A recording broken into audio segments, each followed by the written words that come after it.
പ്രാർത്ഥിക്കാൻ തുടങ്ങാം. Hallelujah, hallelujah.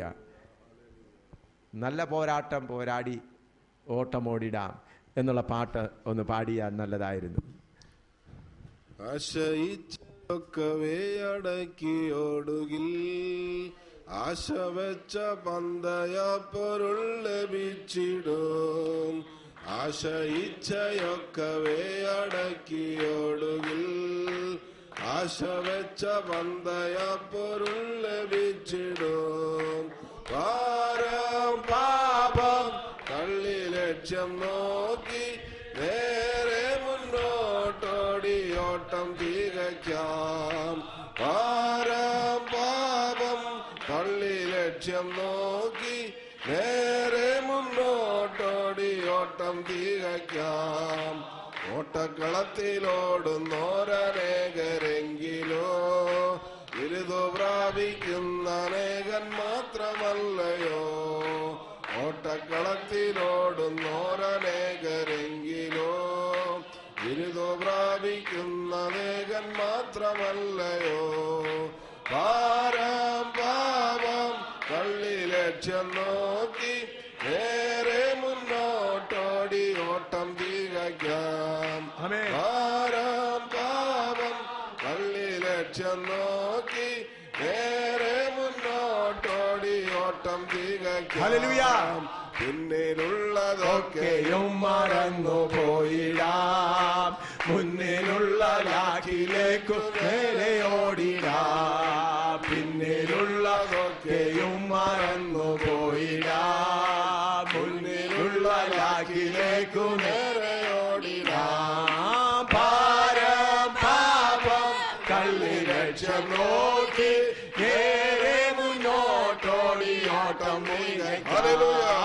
ഭാരം പാപം തള്ളി ലക്ഷ്യം നോക്കി നേരെ മുന്നോട്ടോടി ഓട്ടം തികയ്ക്കാം. ആശയിച്ചയൊക്കവേ അടക്കിയോടുകിൽ ആശ വെച്ച പൊന്തയപ്പൊരുൾ ലഭിച്ചിടും. ആശയിച്ചയൊക്കവേ അടക്കിയോടുകിൽ ആശ വെച്ച പൊന്തയപ്പൊരുൾ ലഭിച്ചിടും. ഭാരം പാപം തള്ളി ലക്ഷ്യം നോക്കി നേരെ മുന്നോട്ടോടി ഓട്ടം തികയ്ക്കാം. ഓ ഭാരം പാപം തള്ളി ലക്ഷ്യം നോക്കി നേരെ മുന്നോട്ടോടി ഓട്ടം തികയ്ക്കാം. ഏതു നേരത്തും പിശാചിടർച്ച ചെയ്തിടും. ഭീതി വേണ്ട ദൂതരുണ്ട് കാത്തുകൊള്ളുവാൻ. ഏതു നേരത്തും പിശാചിടർച്ച ചെയ്തിടും. ഭീതി വേണ്ട ദൂതരുണ്ട് കാത്തുകൊള്ളുവാൻ. ഭാരം പാപം തള്ളി ലക്ഷ്യം നോക്കി നേരെ മുന്നോട്ട് ഓട്ടം തികയ്ക്കാം. ഭാരം പാപം തള്ളി ലക്ഷ്യം നോക്കി നേരെ മുന്നോട്ടോടി ഓട്ടം തികയ്ക്കാം. കാടുമേട് കണ്ടു സംശയിച്ചു നിൽക്കാതെ ചാടിയോടി പോകുവാൻ ബലം ധരിച്ചിടാം. കാടുമേട് ഹല്ലേലൂയ ഹല്ലേലൂയ ചാടിയോടി പോകുവാൻ ബലം ധരിച്ചിടാം. ഭാരം പാപം തള്ളി ലക്ഷ്യം നോക്കി നേരെ മുന്നോട്ടോടി ഓട്ടം തികയ്ക്കാം. ഭാരം പാപം തള്ളി ലക്ഷ്യം നോക്കി നേരെ മുന്നോട്ടോടി ഓട്ടം തികയ്ക്കാം. ഓട്ടമോടുവാൻ അനേകർ മുൻ വന്നെങ്കിലോ ലോത്തിൻ ഭാര്യ പോലെ പിന്നിൽ നോക്കി നിന്നു പോയി. ഓട്ടമോടുവാൻ അനേകർ മുൻ വന്നെങ്കിലോ ലോത്തിൻ ഭാര്യ പോലെ പിന്നിൽ നോക്കി നിന്നു പോയി. ഓയ് ഭാരം പാപം ഹല്ലേലൂയ നേരെ മുന്നോട്ടോടി ഓട്ടം തികയ്ക്കാം. ഓ ഭാരം പാപം ഹല്ലേലൂയ ഹല്ലേലൂയ മുന്നോട്ടോടി ഓട്ടം തികയ്ക്കാം. ഓട്ടം തീരുന്നാൽ ചമി മുന്നിൽ പോയിടാ. ഓടിയാൽ കിരീടം പ്രാപിക്കാം. അങ്ങുമിങ്ങും നോക്കിയാൽ നീ മുൻപിൽ പോയിടാം. ഹല്ലേലൂയ. ഭംഗമില്ലാതോടിയാൽ കിരീടം പ്രാപിക്കാം. ഭാരപാപം തള്ളി ലക്ഷ്യം നോക്കി മുന്നോട്ടോടിയോട്ടം തികയ്ക്കാം. ഹല്ലേലൂയ.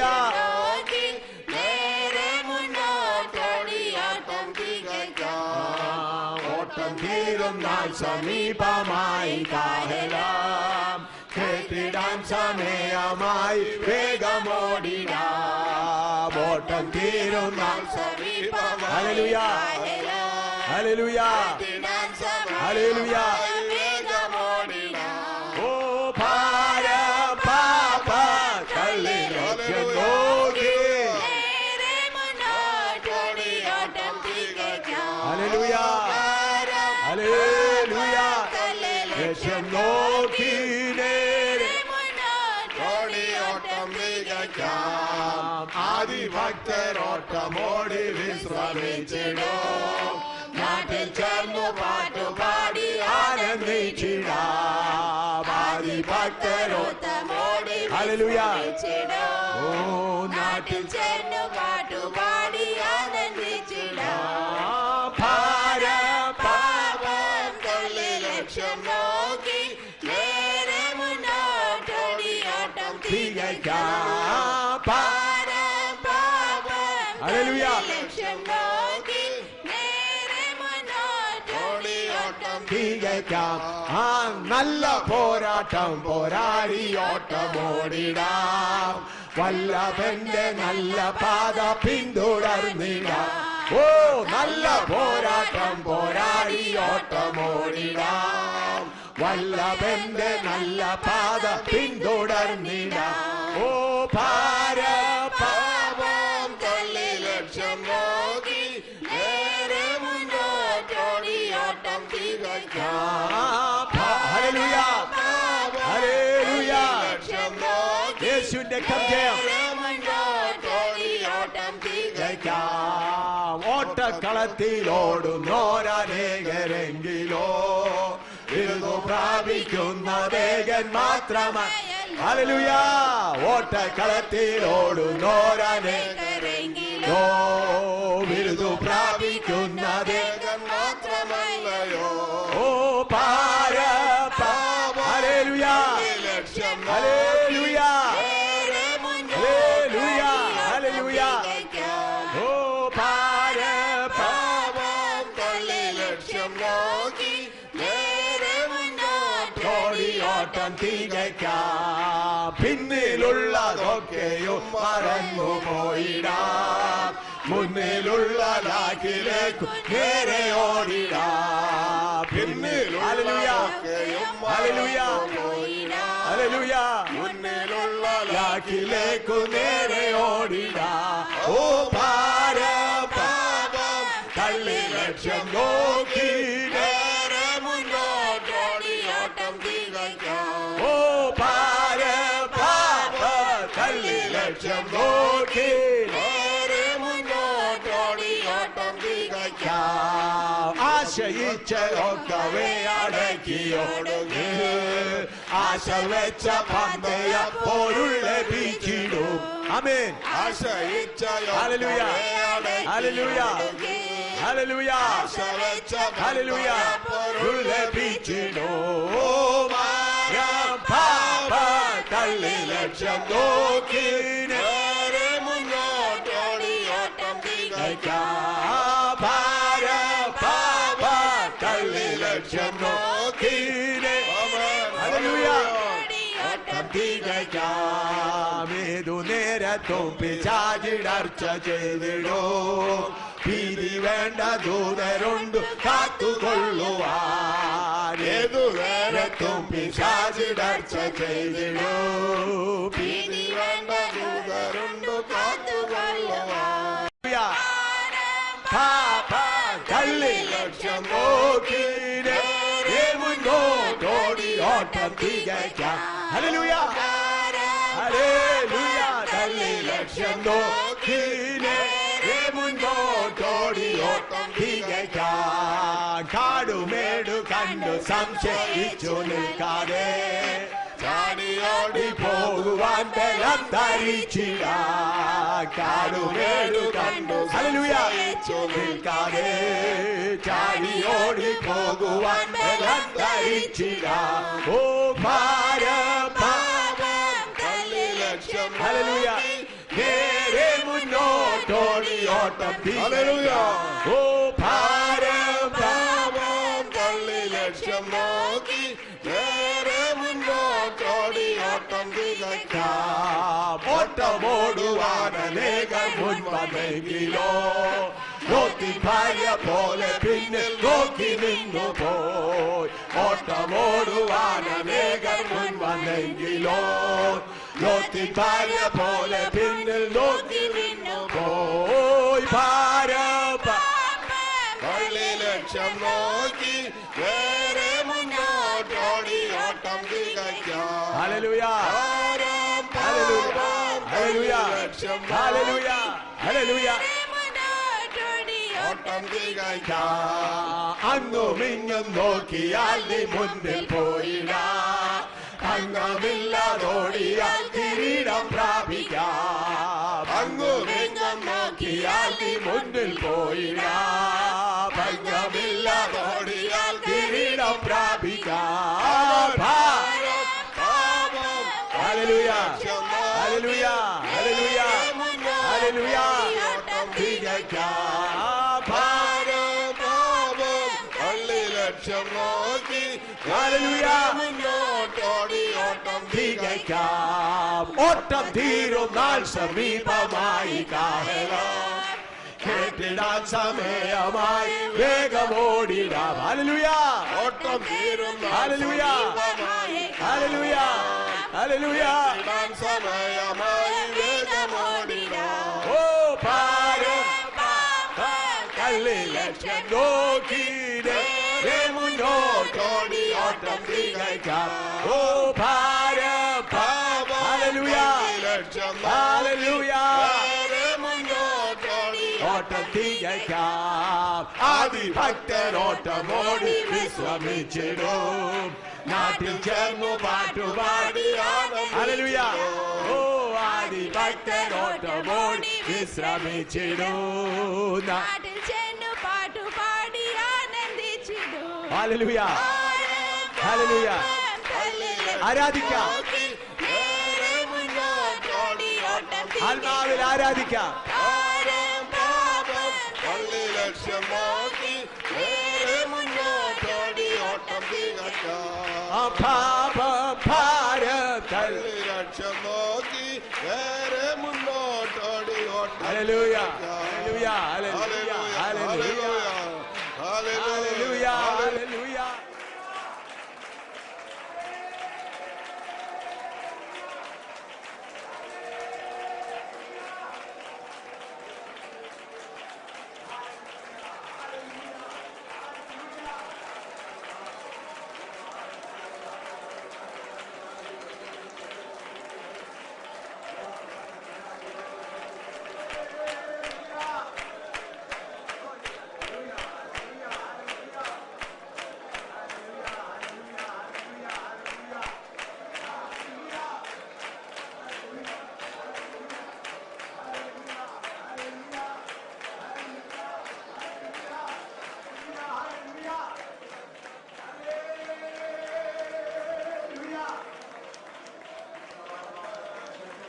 ആത്മാവിലുള്ള വരങ്ങൾ പ്രവചനങ്ങളായിട്ടോ അതുപോലെ വ്യാഖ്യാനമായിട്ടോ ആർക്കെങ്കിലും കർത്താവിൻ്റെ ദാസീദാസന്മാർക്ക് ദൈവം നൽകിയിട്ടുണ്ടെങ്കിൽ അത് ഉപയോഗിക്കാനുള്ള പൂർണ്ണ സ്വാതന്ത്ര്യമുണ്ട്. ഹല്ലേലൂയ. ഞങ്ങളുടെ സഭകളിൽ കൂടുമ്പോൾ ചിലർ അന്യഭാഷയിൽ സംസാരിക്കുന്നു, മറ്റുള്ളവരത് വ്യാഖ്യാനം ചെയ്യുന്നു. പണ്ട് കാലങ്ങളിൽ നമ്മുടെ സഭകൾ അങ്ങനെയാണ് ഉണ്ടായിരുന്നത്. അതിന് പൂർണ്ണ സ്വാതന്ത്ര്യമുണ്ട്. ഹല്ലേലൂയ. ഹല്ലേലൂയ. രാത്രി സമയം ഞങ്ങൾക്ക് നിന്റെ സന്നിധിയിൽ കടന്നു വന്നു അവിടുത്തെ തിരുവചനങ്ങളെ ധ്യാനിപ്പാൻ തക്കവണ്ണം അവിടുന്ന് സഹായിച്ച നിന്റെ വൻകൃപയ്ക്കായിട്ട് നന്ദിയുള്ള ഹൃദയത്തോടെ സ്തോത്രം. എമോസിലെ പോയതായ ശിഷ്യന്മാർ കർത്താവേ ഹല്ലേലൂയ അവരോട് തിരുവചനം നീ അവിടുന്ന് കർത്താവെ വെളിപ്പെടുത്തിക്കൊണ്ടിരുന്നപ്പോൾ അവിടെ ഹൃദയം കത്തിക്കൊണ്ടിരുന്ന പോലെ ഇന്ന് രാത്രി കാലം കർത്താവേ നിന്റെ ദാസൻ ദൈവവചനം സംസാരിച്ചുകൊണ്ടിരിക്കുമ്പോൾ അനേക ഹൃദയങ്ങളെ കത്തുവാൻ തക്കവണ്ണം അവിടുന്ന് ഇടയാക്കി തീർത്തതിനായിട്ട് നന്ദിയുള്ള ഹൃദയത്തോടെ ഞങ്ങൾ നിനക്ക് സ്തോത്രം ചെയ്യുന്നു. അവിടുന്ന് കേൾപ്പിച്ച നല്ല വചനങ്ങൾക്കായി ഞങ്ങൾ നിന്നെ സ്തുതിക്കുകയാണ്. ഹല്ലേലൂയ. സ്നേഹത്തിൽ അടിസ്ഥാനപ്പെട്ടവരായി വേരുന്നവരായി തീരുവാൻ ഈ ദിവസങ്ങളിൽ ഞങ്ങളെ സഹായിക്കുമാറാകണം എന്ന് ഞങ്ങൾ പ്രാർത്ഥിക്കുന്നു കർത്താവേ. ഞങ്ങളുടെ ജഡത്തിലെ രാഗമോഹാദികളോടുകൂടെ ക്രൂശിക്കപ്പെട്ടവരായി ഹല്ലേലൂയ ആശയും ഇച്ഛയും ഒക്കെയും മരിപ്പിച്ചുകൊണ്ട് ക്രിസ്തുയേശുവിന്റെ ഭക്തിയോടെ ജീവിപ്പാൻ ഞങ്ങളെല്ലാവരെയും നീ അവിടുന്ന് സഹായിക്കുമാറാകണം എന്ന് ഞങ്ങൾ പ്രാർത്ഥിക്കുന്നു കർത്താവേ. കാട്ടൊലിവായിരുന്ന ഞങ്ങൾ കർത്താവ് വെട്ടിയെടുത്ത നല്ല ഒലിവോട് നീ അവിടുന്ന് കൂട്ടി കർത്താവെ ചേർത്തതിനായി നന്ദിയുള്ള ഹൃദയത്തോടെ ഞങ്ങൾ നിനക്ക് സ്തോത്രം ചെയ്യുന്നു. അവിടുന്ന് ഞങ്ങളിൽ നിന്ന് ആഗ്രഹിക്കുന്ന പോലെ നല്ല ഫലം കായ്ക്കുന്നവരായി തീരുവാൻ അവിടുന്ന് ഇടയാക്കി തീർക്കുമാറാകണമെന്ന് ഞങ്ങൾ അങ്ങയോട് പ്രാർത്ഥിക്കുകയാണ്. ഈ ദിവസങ്ങൾ ഇവിടെ നടക്കുന്നതായ കർത്താവേ ദൈവവചന പഠന ക്ലാസ് വളരെ അനുഗ്രഹമായി തീരുവാൻ അനേക ജീവിതങ്ങൾക്ക് രൂപാന്തരം ഉണ്ടാകുവാൻ അനേകർ വാസ്തവമായി കർത്താവെ ക്രിസ്തുവിൽ അടിസ്ഥാനപ്പെട്ടവരായി തീരുവാൻ അവിടുന്ന് ഇടയാക്കി തീർക്കുമാറാകണമെന്ന് ഞങ്ങൾ നിന്നോട് പ്രാർത്ഥിക്കുന്നു. തുടർന്നുള്ള ദിവസങ്ങൾ നടക്കുന്ന ക്ലാസ്സിനെയും നീ അവിടുന്ന് അനുഗ്രഹിക്കുമാറാണമേ. ജനം കടന്നു വന്ന് ദൈവജനം കേൾക്കുവാൻ കർത്താവേ അതിനുള്ള ദാഹം ദേശത്തിന്മേൽ ജനത്തിന്മേൽ കർത്താവേ എന്ന് കൊടുക്കുമാറാകണം എന്ന് രാത്രി കാലം ഞങ്ങൾ അങ്ങോട്ട് പ്രാർത്ഥിക്കുകയാണ്. അവിടുത്തെ ദാസനകരങ്ങൾ എടുത്ത് ഉപയോഗിച്ചതിനായി നന്ദിയുള്ള ഹൃദയത്തോടെ സ്തോത്രം. കേൾപ്പിച്ച വചനത്തിനായി ഞങ്ങൾ നിന്നെ സ്തുതിക്കുന്നു. അവിടുത്തെ കൃപകൾക്കായി ഞങ്ങൾ നിന്നെ സ്തുതിക്കുന്നു. ഇത്രത്തോളം ഞങ്ങളെ സഹായിച്ചതിനായി ഞങ്ങൾ നിന്നെ സ്തുതിക്കുകയാണ്. ഇപ്പോൾ ഞങ്ങൾ തൽക്കാലമായി പിരിയാത്തവനായി കൂടിയിരിക്കണം. മാനമൗത്വം നേടിക്കണം. യേശു ക്രിസ്തുവിന്റെ ധന്യമായ നാമത്തിൽ തന്നെ നമ്മുടെ കർത്താവായ യേശു ക്രിസ്തുവിന്റെ കൃപയും പിതാവായ ദൈവത്തിന്റെ സ്നേഹവും ആശ്വസിപ്പിക്കുന്ന പരിശുദ്ധാത്മാവിന്റെ കൂട്ടായ്മയും കാവലും നാം ഓർത്ത് പ്രാർത്ഥിച്ച എല്ലാ കാര്യത്തോടും അവന്റെ രണ്ടാം വരവരെയും ഇന്നും എന്നേക്കും ഉണ്ടായിരിക്കുമാറാകട്ടെ. ഇന്ന് ചെയ്യുന്ന കർത്താവിന് നമുക്ക് സ്തോത്രം ചെയ്യാം. ഹല്ലേലൂയ ഹല്ലേലൂയ ഹല്ലേലൂയ. ആമേൻ. കർത്താവേ വേഗം വരണമേ. ആമേൻ.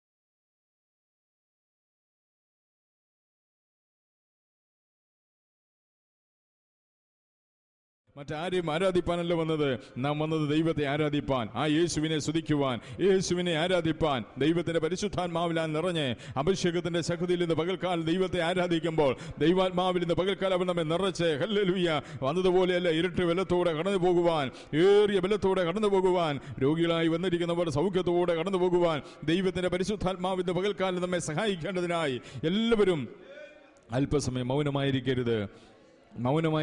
സ്തോത്രം സ്തോത്രം. വിലാപങ്ങളെ നൃത്തമാക്കി തീർത്ത ദൈവമാണ്.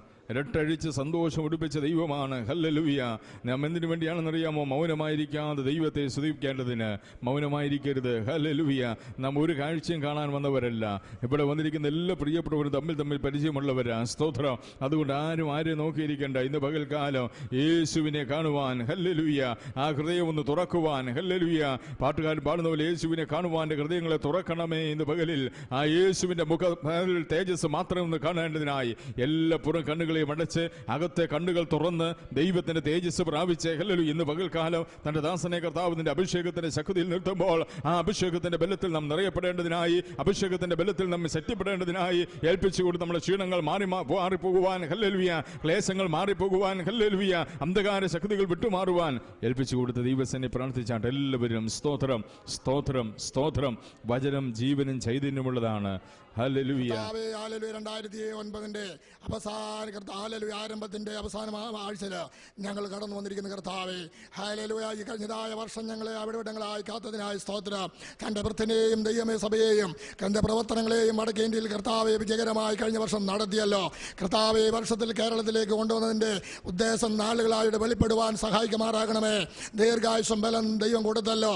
കഴിഞ്ഞ കാലഘട്ടങ്ങൾ ജീവിതത്തെ തകർത്ത് കളയാവുന്ന പോരാട്ടങ്ങൾ തൻ്റെ ജീവിതത്തിൽ നേരിട്ടപ്പോൾ, തൻ്റെ പ്രവർത്തനം നേരിട്ടപ്പോൾ അവിടെ നിന്നൊക്കെയും വിജയകരമായി ദൈവം നടത്തിയ എല്ലാം നന്മകൾക്കായി സ്തോത്രം. ഇവിടെ നടക്കുന്ന സെമിനാറിന് പകൽക്കാലം അനുഗ്രഹിക്കുമാറാകണമേ. തൻ്റെ പ്രത്യേക പകൽക്കാലം പരിശുദ്ധാത്മാഭിഷേകത്താൽ ഇന്ന് പകൽക്കാലം നിറയ്ക്കുമാറാകേണ്ട പ്രാർത്ഥിക്കുന്നു. ആത്മാവിനാൽ നിറയപ്പെട്ട് എഴുതപ്പെട്ടതായ അതേ വചനത്താൽ ഇന്ന് പകൽക്കാല ശക്തിയോടെ നിറയോടുകൂടി ഇന്ന് പകൽക്കാല ശുശ്രൂഷിപ്പാൻ ഞങ്ങളുടെ ദാസനെ ബലപ്പെടുത്തുമാറാകണമേ. ശാരീരികമായി ആത്മീയമായി പകൽക്കാലം ബലവും ആരോഗ്യം നൽകുമാറാകണമേ കർത്താവേ. പരിശുദ്ധാത്മാവിൻ്റെ ശക്തിയോടുകൂടെ ഇന്ന് പകൽക്കാല ശുശ്രൂഷിപ്പാൻ ബലപ്പെടുത്തിയാട്ടെ കർത്താവേ. കടന്നു വന്ന എല്ലാ പ്രിയപ്പെട്ടവർക്കായി സ്തോത്രം. ഇന്ന് വരുവാനുള്ളവരെ സമയത്ത് കൊണ്ടുവരുന്നതിനായി സ്തോത്രം. കർത്താവ് വന്നിരിക്കുന്നവരെ അനുഗ്രഹിക്കുന്നതിനായി സ്തോത്രം. സകല നന്മകൾക്കായി സ്തോത്രം. യേശു ക്രിസ്തുവിന്റെ വലിയ നാമത്തിൽ അപേക്ഷിക്കുന്നു. കേൾക്കണമേ സ്വർഗീയ നല്ല പിതാവേ. ആമേൻ.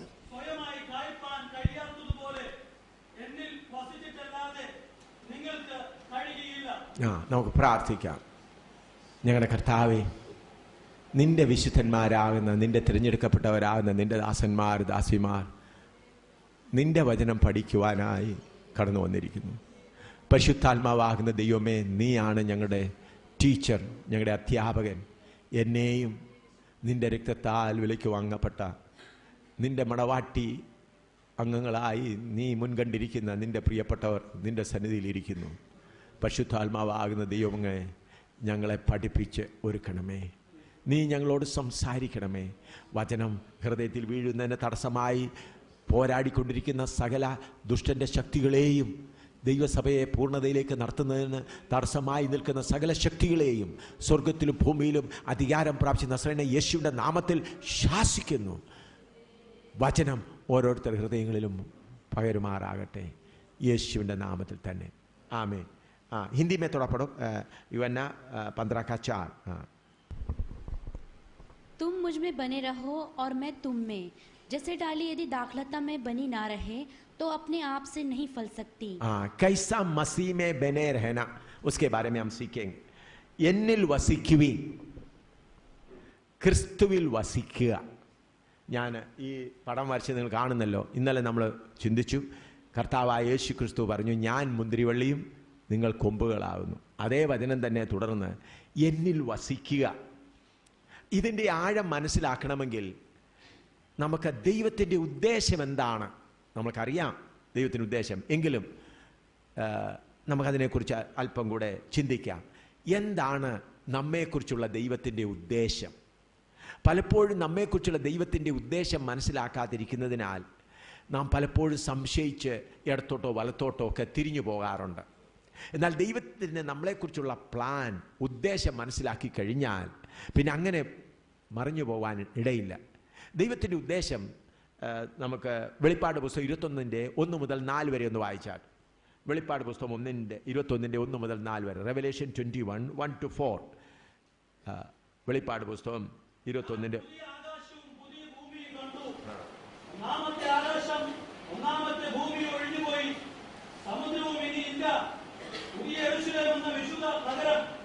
ഭർത്താവിനായി അലങ്കരിച്ചിട്ടുള്ള മണവാട്ടിയെ പോലെ ഒരുങ്ങി സ്വർഗത്തിൽ നിന്ന് ദൈവ സന്നിധിയിൽ നിന്ന് തന്നെ ഇറങ്ങുന്നത് ഞാൻ കണ്ടു. സിംഹാസനത്തിൽ നിന്ന് ഒരു മഹാശബ്ദം പറയുന്നതായി ഞാൻ കേട്ടത്, ഇതാ മനുഷ്യരോട് കൂടെ ദൈവത്തിന്റെ കൂടാരം, അവൻ അവരോട് കൂടെ വസിക്കും, അവർ അവരുടെ ജനമായിരിക്കും, ദൈവം താൻ അവരുടെ ദൈവമായി അവരോടുകൂടെ ഇരിക്കും. അവരവരുടെ കണ്ണിൽ നിന്ന് കണ്ണീരെല്ലാം തുടച്ചു കളയും. ഇനി മരണം ഉണ്ടാകുകയില്ല, ദുഃഖവും മുറവിളിയും കഷ്ടതയും ഇനി ഉണ്ടാകുകയില്ല. പ്രിയമുള്ളവരെ, ദൈവത്തിന്റെ ഉദ്ദേശം നമ്മൾ മനസ്സിലാക്കണം. ഞാൻ കഴിഞ്ഞ ദിവസവും പറഞ്ഞു, നിത്യനായ ദൈവത്തിന്റെ ഉദ്ദേശപ്രകാരമാണ് ഈ ഭൂമിയെ സൃഷ്ടിച്ചത്. ഞാൻ പറഞ്ഞത് നിങ്ങൾ ഓർക്കുമെങ്കിൽ അന്ന് എല്ലാവരും വന്നിട്ടുണ്ടോ എന്ന് ഇല്ല. ഒരാളൊരു വലിയ കെട്ടിടം പണിയുവാനാണ്, ഒരു 10-20 മുറിയുള്ള ഒരു വലിയ കെട്ടിടം പണിയാൻ 1/2 ഏക്കർ സ്ഥലം വാങ്ങി. പണി തുടങ്ങുന്നതിന് മുൻപ് കോമ്പൗണ്ട് വാളെല്ലാം ചെയ്ത് തീർത്ത ശേഷം ഒരു ചെറിയ ഷെഡ് അവിടെ ഉണ്ടാക്കും. ആ ഷെഡിനകത്ത് സിമെൻറ്റും കമ്പിയും അതെല്ലാം കൊണ്ടുവയ്ക്കും. അവിടെ ഒരു പക്ഷേ താൽക്കാലികമായിട്ട് ആഹാരമൊക്കെ പാചകം ചെയ്ത് കിടന്നുറങ്ങിയെന്ന് വന്നേക്കാം. എന്നാൽ ആ കെട്ടിടത്തിൻ്റെ പണി തീർന്ന ശേഷം, വൈറ്റ് വാഷും പെയിൻറ്റിങ് എല്ലാം കഴിഞ്ഞ ശേഷം, ആ ടെമ്പററിയായി ഉണ്ടാക്കിയതായ ആ ഷെഡ് അവിടുന്ന് അഴിച്ചു മാറ്റിയിട്ട് അവിടെ വല്ല ഗാർഡനോ വല്ലതും ഉണ്ടാക്കും. അതുപോലെ വലിയവനായ ദൈവത്തിൻ്റെ നിത്യമായ പ്ലാനിൻ്റെ മുൻപാകെ ഇന്ന് നാം കാണുന്ന ഭൂമിയും മനുഷ്യരുമെല്ലാം ഒരു ചെറിയ ഷെഡ് പോലെ മാത്രമേ ഉള്ളൂ.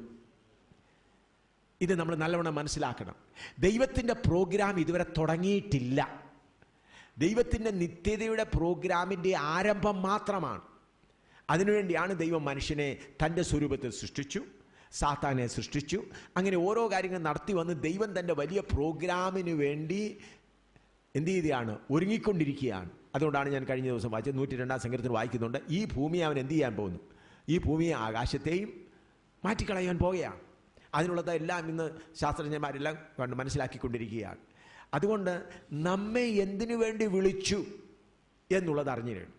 ചില ദൈവദാസന്മാർ വചനത്തിൻ്റെ ആഴമറിയാതെ ചിലപ്പോൾ പറയും, നമ്മൾ സ്വർഗത്തിൽ ചെന്ന് ദൈവത്തെ സ്തുതിച്ചുകൊണ്ടിരിക്കും. പ്രിയമുള്ളവരെ, സ്വർഗത്തിൽ ചെന്ന് മണവാട്ടിയാകുന്ന സഭ സ്തുതിച്ചുകൊണ്ടല്ലിരിക്കുന്നത്. മണവാട്ടിയാകുന്ന സഭ സിംഹാസനത്തിൽ ഇരുന്ന് വാഴുകയാണ് ചെയ്യുന്നത്.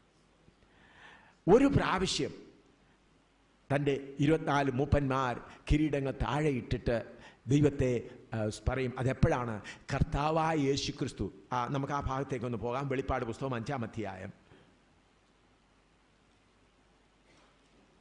വെളിപ്പാട് പുസ്തകം 5-ാം അധ്യായം അതിൻ്റെ 8, 9, 10 വാക്യം വായിച്ചാൽ.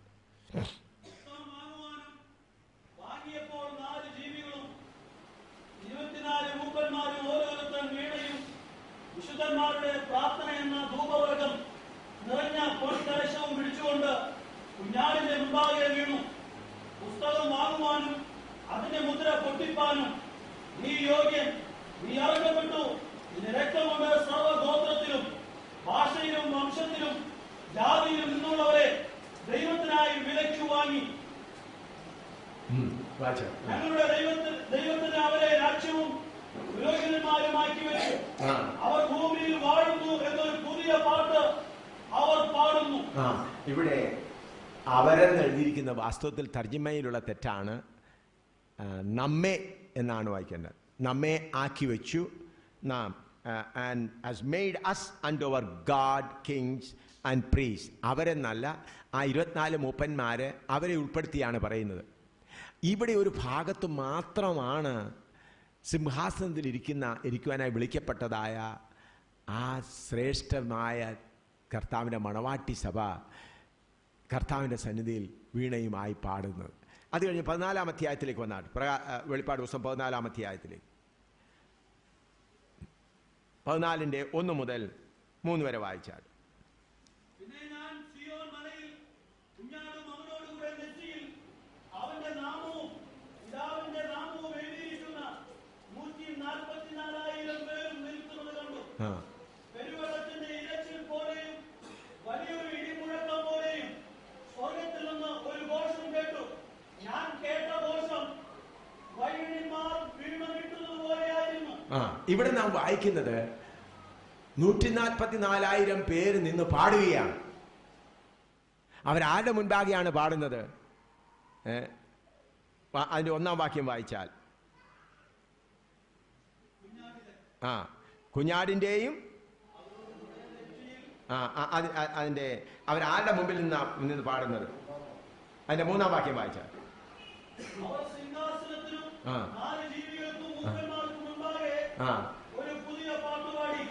അവർ സിംഹാസനത്തിനും മൂപ്പന്മാർക്കും അവർ നിന്ന് പാട്ട് പാടുകയാണ്. ഒരു പ്രാവശ്യം ഞാൻ CPM-ലെ കർത്താവിൻ്റെ ദാസന്മാരെ വളരെ ബഹുമാനിക്കുന്നു.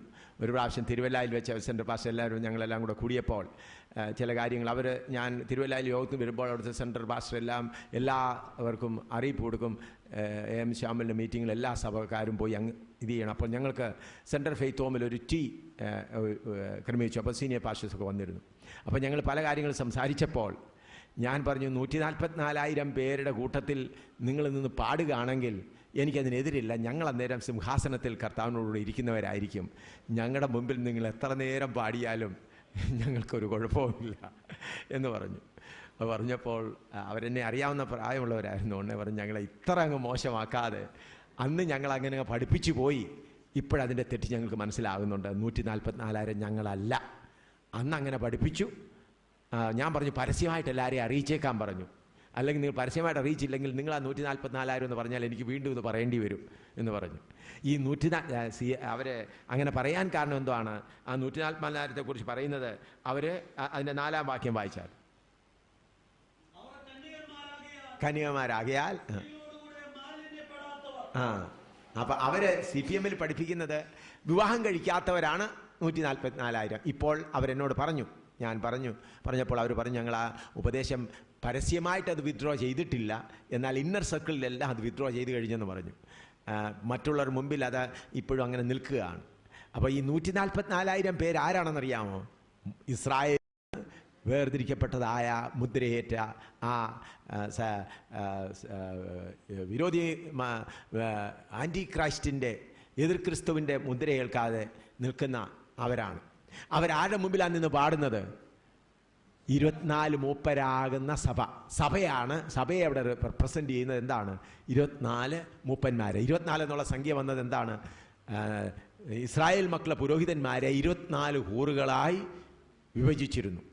അപ്പോൾ നമ്മളെ രാജകീയ പുരോഹിതന്മാർ ആക്കിയിരിക്കുകയാണ്.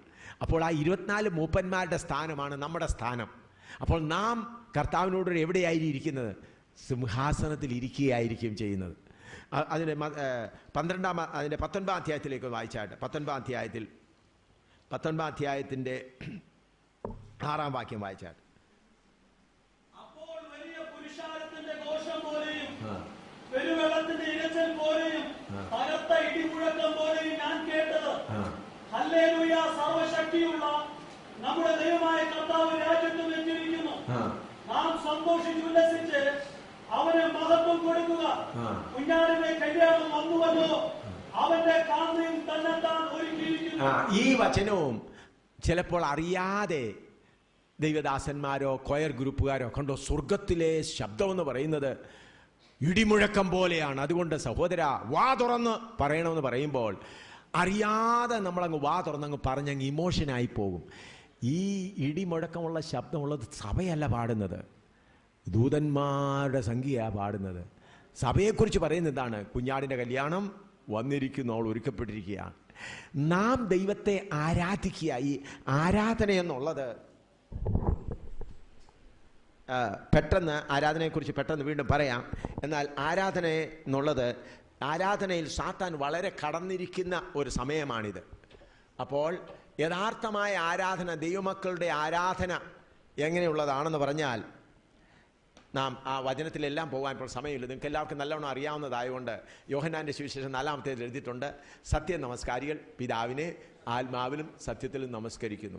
ദൈവം ആത്മാവാകുന്നു, അവനെ ആരാധിക്കുന്നവർ ആത്മാവിൽ ആരാധിക്കും. എന്തുകൊണ്ടാണ് നമ്മൾക്ക് ആത്മാവിലുള്ള ആരാധന ദൈവം തന്നത്? ദൈവം ആത്മാവാകുന്നു. നാം ഇവിടെ മനുഷ്യരായി ഇവിടെ ഇരിക്കുമ്പോൾ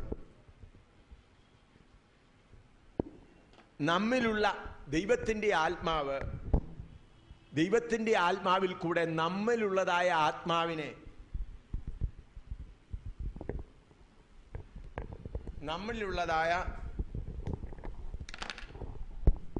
നമ്മിലുള്ള ആത്മാവിനെ ദൈവത്തിങ്കലേക്ക് കൊണ്ടുപോയി നമ്മുടെ ആത്മാവിലുള്ളതായ സകല ഭാരങ്ങളും പ്രയാസങ്ങളും എല്ലാം അവിടെ മാറ്റിയിട്ട് നമ്മളെ ഉന്മേഷമുള്ളവരാക്കി തീർക്കുന്നതിന് വേണ്ടിയാണ് പുതിയ നിയമ ആരാധന എന്ന് പറഞ്ഞാൽ. ഉദാഹരണമായി നമ്മുടെ ശരീരത്തിൽ 2 വെയിൻസ് ഉണ്ട്. ഒരു വെയിൻസിൽ കൂടെ നല്ല രക്തം ശരീരത്തിൻ്റെ ഓരോ ഭാഗത്തേക്കും പോകുന്നു. അതേ സമയത്ത് ഉപയോഗിക്കപ്പെട്ട രക്തം വീണ്ടും എന്ത് ചെയ്യുന്നു? നമ്മുടെ കിഡ്നിയിലും ലങ്സിലും കൂടെ ശുദ്ധീകരിക്കപ്പെട്ട് വീണ്ടും വരുന്നു. അങ്ങനെ ആണ് ബ്ലഡ് സർക്കുലേഷൻ. അതുപോലെ ആരാധന എന്ന് പറയുന്നത് സ്പിരിറ്റ് സർക്കുലേഷനാണ്. സ്പിരിറ്റ് സർക്കുലേഷൻ അതാണ് റോമാലേഖനം 8:26-27 വായിച്ചാട്ട്. റോമാലേഖനം 8:26-27.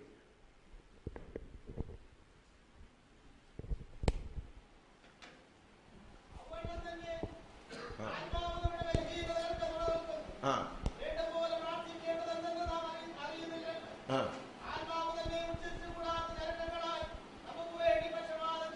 ആ.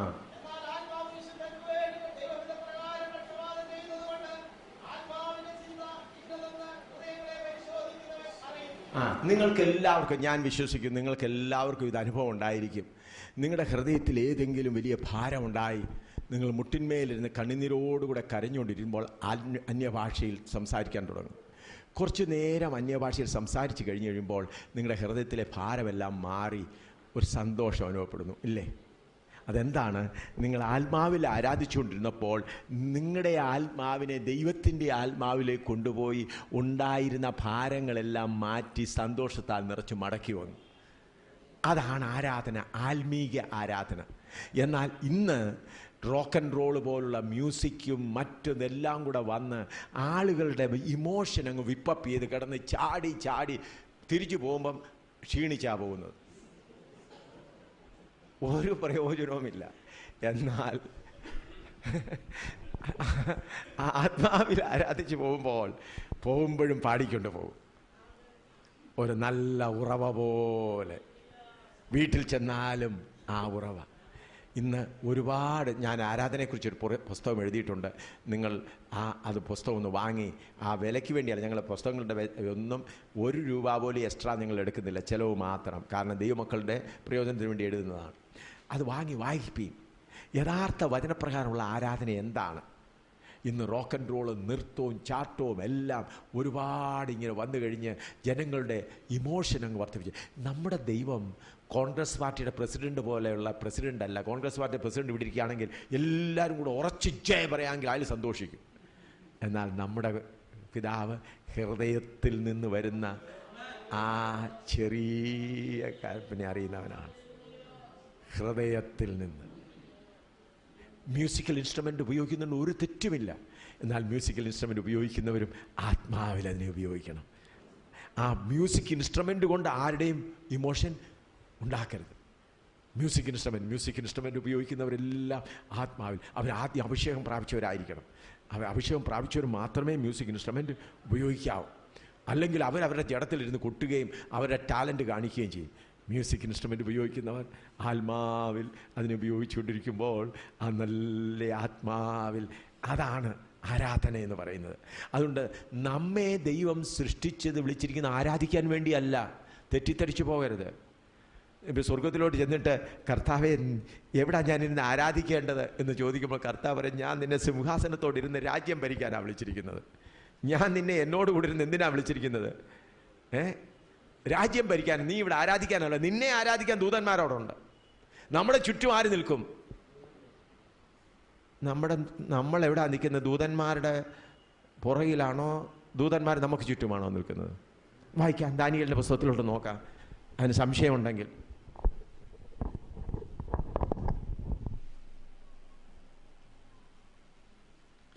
ദൂതന്മാർ ചുറ്റിനും നിൽക്കുമ്പോൾ നാം എവിടെയാണ് ഇരിക്കുന്നത്? ദാനിയേലിന് അത് വെളിപ്പെട്ടിരുന്നു. ദാനിയേൽ 7-ാം അധ്യായത്തിലാണെന്ന് തോന്നുന്നു. 7-ാം അധ്യായം വായിച്ചാൽ, 7-ാം അധ്യായം എടുത്താൽ ദാനിയേൽ 7-ാം അധ്യായം അതിൻ്റെ 9, 10, 11 വായിച്ചാൽ.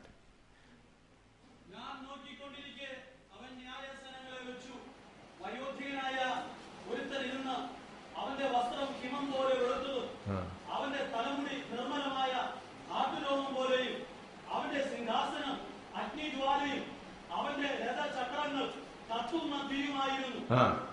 ഒരു അഗ്നിനദി അവന്റെ മുമ്പിൽ നിന്ന് പുറപ്പെട്ട് ഒഴുകി 1000 പേർ അവന് ശുശ്രൂഷ ചെയ്തു. 10,000 പേർ അവന് മുൻപാകെ നിന്ന് ന്യായസ്ഥാന സഭ ഇരുന്ന് പുസ്തകങ്ങൾ തുറന്ന്. ഹല്ലേലൂയ. അവിടെ വായിക്കുന്നത് സിംഹാസനത്തിൽ വലിയവനായ പിതാവ് ഇരിക്കുന്നു, അതിൻ്റെ കൂടെ ന്യായവിസ്താര സഭ ഇരുന്നു. ആ ന്യായവിസ്താര സഭ ആരാണ്? ഞാനും നിങ്ങളും. യേശുവിൻ്റെ രക്തത്താൽ വിളിച്ചു വേർതിരിക്കപ്പെട്ട ദൈവത്തിൻ്റെ മണവാട്ടി സഭ അവിടെ ഇരിക്കുകയാണ്. അവരുടെ ചുറ്റിലുമാണ് ആയിരങ്ങളായി ആര് നിൽക്കുന്നത്? ദൂതന്മാര് നിൽക്കുന്നത്. അപ്പോൾ നാം ഇന്ന് കർത്താവിനെ ആരാധിക്കുന്നു. സ്നേഹം നിറഞ്ഞ് നമ്മുടെ ഹൃദയത്തിൻ്റെ ഉള്ളിൽ നിന്ന് സ്നേഹത്താൽ നിറഞ്ഞ് കർത്താവേ നീ എന്നെ വിടുവിച്ചല്ലോ എന്ന് പറഞ്ഞ് നമ്മുടെ ഹൃദയം ദൈവസന്നിധിയിൽ പകരുന്നു. അങ്ങനെയുള്ള ആരാധന നമ്മൾക്ക് ആവശ്യമാണ്. എന്നാൽ അതിനകത്ത് ഇമോഷൻ വന്ന് ചാട്ടവും ബഹളവും കൊണ്ടുവന്നു കഴിഞ്ഞാൽ എല്ലാവരും വിചാരിക്കും ഈ ചാട്ടവും ബഹളവുമാണ് ആരാധന. അത് ഹിന്ദുക്കളുടെ ക്ഷേത്രത്തിലാവുള്ളത്. ഹിന്ദുക്കളുടെ ക്ഷേത്രത്തിൽ നിങ്ങൾ നോക്കിയാൽ ആ ഭജന അങ്ങോട്ട് മൂത്ത് കഴിയുമ്പോൾ പട്ട പട്ട പട്ട പട്ട പട്ട പടന്ന് കേട്ടോ അവരും പപ്പ പപ്പ പപ്പ പപ്പ എന്ന് അവരും പറയും. ഞാൻ പോയി കണ്ടിട്ടുണ്ട്. ആ ഭജന അങ്ങോട്ട് പഴി മൂട്ടി കഴിയുമ്പോൾ ഇപ്പോഴത്തെ ഒരുപാട് ഒത്തിരി പരസ്യമായിട്ട് നടക്കുന്നു. അവർ എഴുന്നേറ്റ് ആടുന്നതുകൊണ്ട് അന്യഭാഷ നമ്മളെക്കാൾ സ്പീഡായിട്ട് പറയാം അവർ. അതുപോലെ സിഖുകാർ നടത്തുന്നുണ്ട്. ഞാനൊരു പ്രാവശ്യം പഞ്ചാബിലൊരു സ്ഥലത്ത് പോയപ്പോൾ ഞാൻ ദൂരെ നിന്ന് നല്ലപോലെ അന്യഭാഷ കേൾക്കും. അപ്പോൾ അവിടെ ഒരു സഭകളൊന്നും ഉള്ളതായിട്ട് എനിക്ക് അറിഞ്ഞുകൂടാ. ഞാൻ വണ്ടിയിൽ യാത്ര ചെയ്യുകയാണ്. അപ്പോൾ ഞാൻ സഹോദരന്മാരോട് വാനിലായിരുന്നു. ഞാൻ പറഞ്ഞു വാൻ നിർത്താൻ പറഞ്ഞു. അന്യഭാഷ കേൾക്കുന്ന ഇവിടെ സഭകളൊന്നും ഉള്ളതായിട്ട് അറിഞ്ഞുകൂടാ. നോക്കിയപ്പോൾ അവിടെ ശ്രദ്ധിച്ചപ്പോൾ വലിയൊരു ഗുരുദ്വാരയിൽ നിന്ന് വരികയാണ്. ഉടനെ ഞാൻ അവിടോട്ട് ചെന്നു. ഗുരുദ്വാര ചെന്നപ്പോൾ ഒരു 100-400 പേരിരുന്ന് അങ്ങ് അന്യഭാഷ പറയുകയും ഒരാൾ എഴുന്നേറ്റ് നിന്ന് പ്രവചിക്കുകയുമാണ്. അന്യഭാഷ, നല്ല ക്ലിയർ അന്യഭാഷ. അവിടെ പെന്തക്കോസ്ത് അവർ കേൾക്കാൻ മുന്നിൽ ഒരാൾ എഴുന്നേറ്റ് നിന്ന് പറയുകയാണ്. ഒരാൾ എഴുന്നേറ്റ് മറ്റൊരു എഴുന്നേറ്റ് കൈയും ഒക്കെ കാണിച്ച് കുറച്ച് പറഞ്ഞിട്ട് അവർ ഓരോ കാര്യങ്ങൾ പ്രവചിക്കുകയും ചെയ്യുന്നുണ്ട്. ഇതെല്ലാം ദുഷ്ടാത്മാവിൻ്റെ ഒരുപാട് നടക്കുന്നുണ്ട്. എന്നാൽ നമ്മുടെ ആരാധന എന്ന് പറയുന്നത് അത് വിശുദ്ധി പ്രാപിച്ചവരായി, ദൈവത്തിൻ്റെ യേശുവിൻ്റെ രക്തത്താൽ ശുദ്ധീകരണം പ്രാപിച്ചവരായി, നമ്മുടെ ആത്മാവ് ദൈവത്തിൻ്റെ ആത്മാവുമായി പരിശുദ്ധാത്മാവുമായി നല്ലോണം ഇടകലർന്ന് കഴിയുമ്പോൾ ഹൃദയത്തിലുള്ള ഭാരം മാറി, ക്ഷീണം മാറി, സംശയം മാറി, പ്രയാസം മാറി, വിശ്വാസത്തിൽ ധീരന്മാരായി എഴുന്നേറ്റ് പോകും. അതാണ് യഥാർത്ഥ ആരാധന. അങ്ങനെ നമ്മൾ ആരാധിച്ച് നമ്മൾ എന്ത് ചെയ്യുന്നു? നമ്മുടെ ക്ഷീണങ്ങൾ മാറി ബലമുള്ളവരായിത്തീരുന്നു. അതാണ്. അല്ലാതെ നമ്മൾ കുറച്ച് ബഹളമുണ്ടാക്കി ഇത് ചെയ്താൽ അത് സാത്താൻ എങ്ങനെയെങ്കിലും കൺഫ്യൂസ് ചെയ്യാനായിട്ട് അങ്ങനെ ഒരുക്കിയിരിക്കുകയാണ്. ഞാനൊരു പ്രാവശ്യം ന്യൂയോർക്കിൽ നിന്ന് കൺവെൻഷന് വേണ്ടി പ്രസംഗിക്കാനായി ചെന്നപ്പോൾ അന്ന് എൻ്റെ ഭാര്യയെ ഉണ്ടായിരുന്നു. അപ്പോൾ അവർ സ്റ്റേജിൽ നിന്ന് ഒരു കൊയർ, മലയാളി സഭയായിരുന്നു, കൊയറിൽ നിന്ന് അവർ ഞങ്ങളുടെ ഭാരങ്ങൾ ഇംഗ്ലീഷിൽ കൊയർ പാടിയിട്ട് നമ്മുടെ ഭാരങ്ങളെല്ലാം ദൈവത്തിന് മുമ്പിൽ വയ്ക്കുക, നമ്മുടെ ഭാരങ്ങളെല്ലാം ദൈവത്തിന് മുമ്പിൽ വയ്ക്കുക എന്ന് പറഞ്ഞ് അത് ഇത് ചെയ്യുക എന്ന് പറഞ്ഞ് ഞാനൊടുവിൽ ചെന്ന് പറഞ്ഞു ഈ പാട്ട് നിർത്തിയിട്ട് നമുക്ക് വേറെ. ഞാനൊടുവിൽ കൊയറിനോട് പറഞ്ഞു ഇത് ശരിയല്ല, ഇത് വചനപ്രകാരമല്ല, നമ്മുടെ ക്രൂശ് നമ്മൾ എടുക്കണം, നമ്മൾ എടുത്തിട്ട് മുൻപോട്ട് പോകണം, ഇങ്ങനെ ജനങ്ങളെ ഉത്തേജിപ്പിച്ച് പോകുന്നതല്ല എന്ന് പറഞ്ഞപ്പോൾ അവർക്ക് ഇപ്പോൾ വിഷമം തോന്നി. ഞാൻ പറഞ്ഞു നിങ്ങൾക്ക് വിഷമം തോന്നിയാലും കാര്യമല്ല, വചനപ്രകാരമായിരിക്കണം നമ്മുടെ സകലതും. ഇന്ന് സാത്താൻ വല്ല വിധത്തിൽ നമ്മുടെ ആരാധനയിൽ കിടക്കുന്ന എന്തിനാണ്? വിശുദ്ധന്മാർ ബലവാന്മാരാകരുത്. നിങ്ങൾക്ക് മനസ്സിലായോ? ഞാൻ പറഞ്ഞു കേട്ടോ. വിശുദ്ധന്മാർ ബലവാന്മാരായാൽ എനിക്കവരെ പിടിക്കാൻ ഒക്കുകയില്ല. അവിടെ ആത്മീയ ഭാരങ്ങൾ, അതുകൊണ്ട് ആരാധന രണ്ട് കൊട്ടും മേളവും ബഹളവും ഒക്കെ ആയിക്കഴിഞ്ഞാൽ ആരാധന കടന്നൊരു സന്തോഷവുമായി വിശുദ്ധന്മാരുടെ ഭാരം അവിടെ എല്ലാം ഇരിക്കും. എന്നാൽ ഓരോരുത്തർ ശാന്തമായിരുന്ന് എൻ്റെ ധ്യാനത്തിങ്കൽ തീ കത്തി കഴിയുമ്പോൾ ഹല്ലേലൂയ വാൻ തുറന്ന് സംസാരിക്കും. അല്ലെങ്കിൽ കൊട്ടും കെട്ടുന്നുണ്ടെ ചാടുന്നുണ്ടെ മറ്റൊരു ചാടുന്ന ഞാനും ചാടിയൊക്കെ ഉള്ളൂ. ഒരു പ്രാവശ്യം ഒരു സ്ഥലത്ത് എനിക്ക് കേരളത്തിൽ തന്നെയാണ്, സ്ഥലം എവിടെയാണെന്ന് എനിക്ക് ഓർമ്മയില്ല, എല്ലാവരും നൃത്തം ചെയ്തുകൊണ്ടിരിക്കുക. അപ്പോൾ ഒരു സഹോദരി കണ്ണ് തുറന്ന് നോക്കുന്നു, വീണ്ടും നൃത്തം സ്റ്റേജിൻ്റെ അടുക്കിൽ നിന്ന് വീണ്ടും നോക്കുന്നു. ഉടനെ ഞാൻ സ്റ്റേജിൽ നിന്ന് അങ്ങോട്ട് ഇറങ്ങിച്ചെന്ന് സഹോദരി എന്തിനാ വീണ്ടും വീണ്ടും കണ്ണ് തുറന്ന് നോക്കുന്നതെന്ന് ചോദിച്ചാൽ പറഞ്ഞു ഇവരെത്ര നേരമായി നിർത്തുന്നില്ലല്ലോ. പറഞ്ഞു കേട്ടോ, എന്നോട് പറഞ്ഞതാ. ഇവരെത്ര നേരമായി എന്ത് ചെയ്യുന്നു? നിർത്തുന്നില്ല. സഹോദരി എന്തുവാ മറ്റുള്ളവർ നൃത്തം ചെയ്യുന്നതുകൊണ്ട് പുള്ളിക്കാരൻ നൃത്തം ചെയ്യുക. അപ്പോൾ പുള്ളിക്കാരൻ നൃത്തം ചെയ്തില്ലെങ്കിൽ മോശമാണല്ലോ എന്ന് വിചാരിച്ച് എത്ര നേരമായി ഇവർ നൃത്തം ചെയ്തവർ നിർത്തുന്നില്ലല്ലോ. എന്നോട് പറഞ്ഞതാ. ഇവർ നിർത്തുന്നില്ലല്ലോ. ഞാൻ പറഞ്ഞു അവർ ആത്മാവിൽ നിറഞ്ഞ് നൃത്തം. ഞാൻ പറഞ്ഞു സഹോദരിയോട് പറഞ്ഞു സഹോദരി താഴെ ഇരിക്കുക. ആത്മാവിൽ നിറഞ്ഞു കഴിഞ്ഞിട്ട് സഹോദരി എന്തു ചെയ്യും? കർത്താവിന് ആത്മാവിൽ നിറഞ്ഞു കഴിഞ്ഞാൽ നൃത്തം ചെയ്യും. ഞാൻ ഓർക്കുന്നുണ്ട് റബ്ബർ പന്ത് പോലെ ചാടും. ഞാൻ ഓർക്കുന്നുണ്ട് കരിങ്കുറ്റിക്കൽ എന്നെ ഇപ്പോഴും നല്ലവണ്ണം ഓർമ്മയുണ്ട്. രാത്രിയിൽ യോഗം നടക്കുക, ശനിയാഴ്ച രാത്രിയിൽ യോഗം നടക്കുക. അന്നേരം ഞങ്ങൾ ബാലന്മാരാകുന്ന ഞങ്ങൾക്ക് അകത്തിരിക്കാൻ സ്ഥലമില്ല. അതുകൊണ്ട് അപ്പച്ചന്മാരെല്ലാം അകത്താണ്. അവർ ആരാധിച്ച് എഴുന്നേറ്റ് നിന്ന് നൃത്തം ചെയ്താൻ തുടങ്ങുമ്പോൾ പാസ്റ്റർ A.T. ചാക്കോയും മറ്റുള്ളവരും A.T. വർഷി എൻ്റെ പിതാവും അവരെല്ലാം ഹാളിന് വെളിയിൽ ചെന്നിട്ട് ചുറ്റും കിടന്ന് ഓട്ടമാണ്, ശക്തിയോടെ ഓടുകയാണ്. കാരണം അവരിൽ വന്ന ആ ശക്തി അവർക്ക് എന്ത് ചെയ്യാൻ കഴിയുന്നില്ല, വഹിക്കാൻ കഴിയുന്നില്ല. അന്ന് ശനിയാഴ്ച വെളുപ്പിനായി നടന്നത്. അന്ന് ഞായറാഴ്ച ചെങ്ങറമുക്കിന് യോഗമാണ്, പരസ്യയോഗം നടത്തുക. ഞാനും പരസ്യയോഗത്തിന് പോയിരുന്നു. ചെങ്ങറമുക്കിൽ നിന്ന് പരസ്യവും നടത്തിക്കൊണ്ടിരിക്കുമ്പോൾ അവിടെയുള്ള CSIക്കാരും മറ്റൊരുത്തരും കൂടെ വന്ന് കൊടയും തല്ലിപ്പൊളിച്ച് ഡ്രമ്മും തമ്പേറെല്ലാം കൂടെ തല്ലിപ്പൊളിച്ചിട്ട് എൻ്റെ പിതാവിനെ മറ്റുള്ളവർ നല്ല ഇടിക്കാൻ തുടങ്ങിയപ്പോൾ ഇവർ നൃത്തം ചെയ്യുക. ഞാൻ എൻ്റെ കണ്ണുകൊണ്ട് നടന്നത്. ഇടിക്കാൻ നിർത്തിയപ്പോൾ അവരെന്ത് ചെയ്തു? നൃത്തം ചെയ്ത് മുൻഷി സാറും മറ്റുള്ളവർ ഇടിക്കാൻ നോക്കി ഇടിച്ചിടിച്ച് അവർ ക്ഷീണിച്ചു. എന്നൊക്കെ ഇവർ നല്ലപോലെ നൃത്തം ചെയ്തു. കൊട പോയി, മറ്റത് പോയി, മുറത്തൊക്കെ. എന്നാൽ നല്ല റബ്ബർ പന്ത് പോലെ നിൽക്കുവാനിടയായി. അപ്പോൾ ആത്മാവിൽ ബലപ്പെടണം. ഞാൻ ഉദംപൂരിൽ ഒരു പ്രാവശ്യം നിന്ന് ഒരു ആൽമരത്തിൻ്റെ ചുവട്ടിൽ നിന്ന് പ്രസംഗിച്ചുകൊണ്ടിരിക്കുകയാണ്. ഒരു ടാമറിനടിച്ച് പാട്ട് പാടിയതിന് ശേഷം പ്രസംഗിച്ചുകൊണ്ടിരുന്നത് ഹിന്ദുക്കളുടെ ഏരിയയാണ്.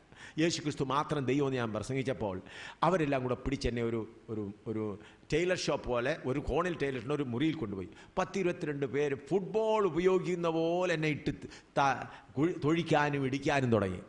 അവരെല്ലാം ഒരു അരമണിക്കൂർ എടുത്തപ്പോൾ അവരെല്ലാം ക്ഷീണിച്ചു. നായിട്ട് ഞാൻ പിന്നെയും പന്ത് പോലെ നിൽക്കുക. അവിടുന്ന് പിന്നെ 7 കിലോമീറ്റർ നടന്ന് ഞാൻ വീട്ടിൽ ചെന്നു. നടന്നാ പോയത്. വീട്ടിൽ ചെന്ന് കഴിഞ്ഞപ്പോഴത്തേക്കൊക്കെ വേദനയൊക്കെയാണ്. ഞാൻ വീട്ടിൽ ചെന്നിട്ട് ഭാര്യയോട് ഉടനെ പറഞ്ഞില്ല ഞാൻ ഇന്ന് ഒത്തിരി അടി കൊണ്ടേച്ചാവുന്നത്, ഒന്നും പറഞ്ഞില്ല. ആ സന്തോഷം കൊണ്ട് ഒന്നും പറയാനേ പോയില്ല. അപ്പോൾ ഇത്രയും ഇടിയെല്ലാം കൊണ്ടിട്ടും ഞാൻ ക്ഷീണിച്ചില്ല. അതെന്താണ്? ആത്മാവിൻ്റെ ശക്തി. ഈ വെറുതെ കിടന്ന് ചാടിയാൽ തളർന്നു പോകത്തേ ഉള്ളൂ. ഈ ഡ്രം സെറ്റിൻ്റെ സ്പീഡിന് കയറുന്ന ഇലക്ട്രോണിക്കിൻ്റെ സ്പീഡിന് കയറി വെറുതെ ഇരുന്ന് ചാടിയാൽ പിന്നെ വീട്ടിൽ ചെല്ലുമ്പോൾ കൈയും കാലിനും വേദനയെ കാണത്തുള്ളൂ. എന്നാൽ ആത്മാവിൽ നിറഞ്ഞ് പോയി കഴിഞ്ഞാൽ, ആത്മാവിൽ നൃത്തം ചെയ്ത് ആത്മാവിൽ ശക്തി ചിലപ്പോൾ കിടന്ന് ഉരുളും.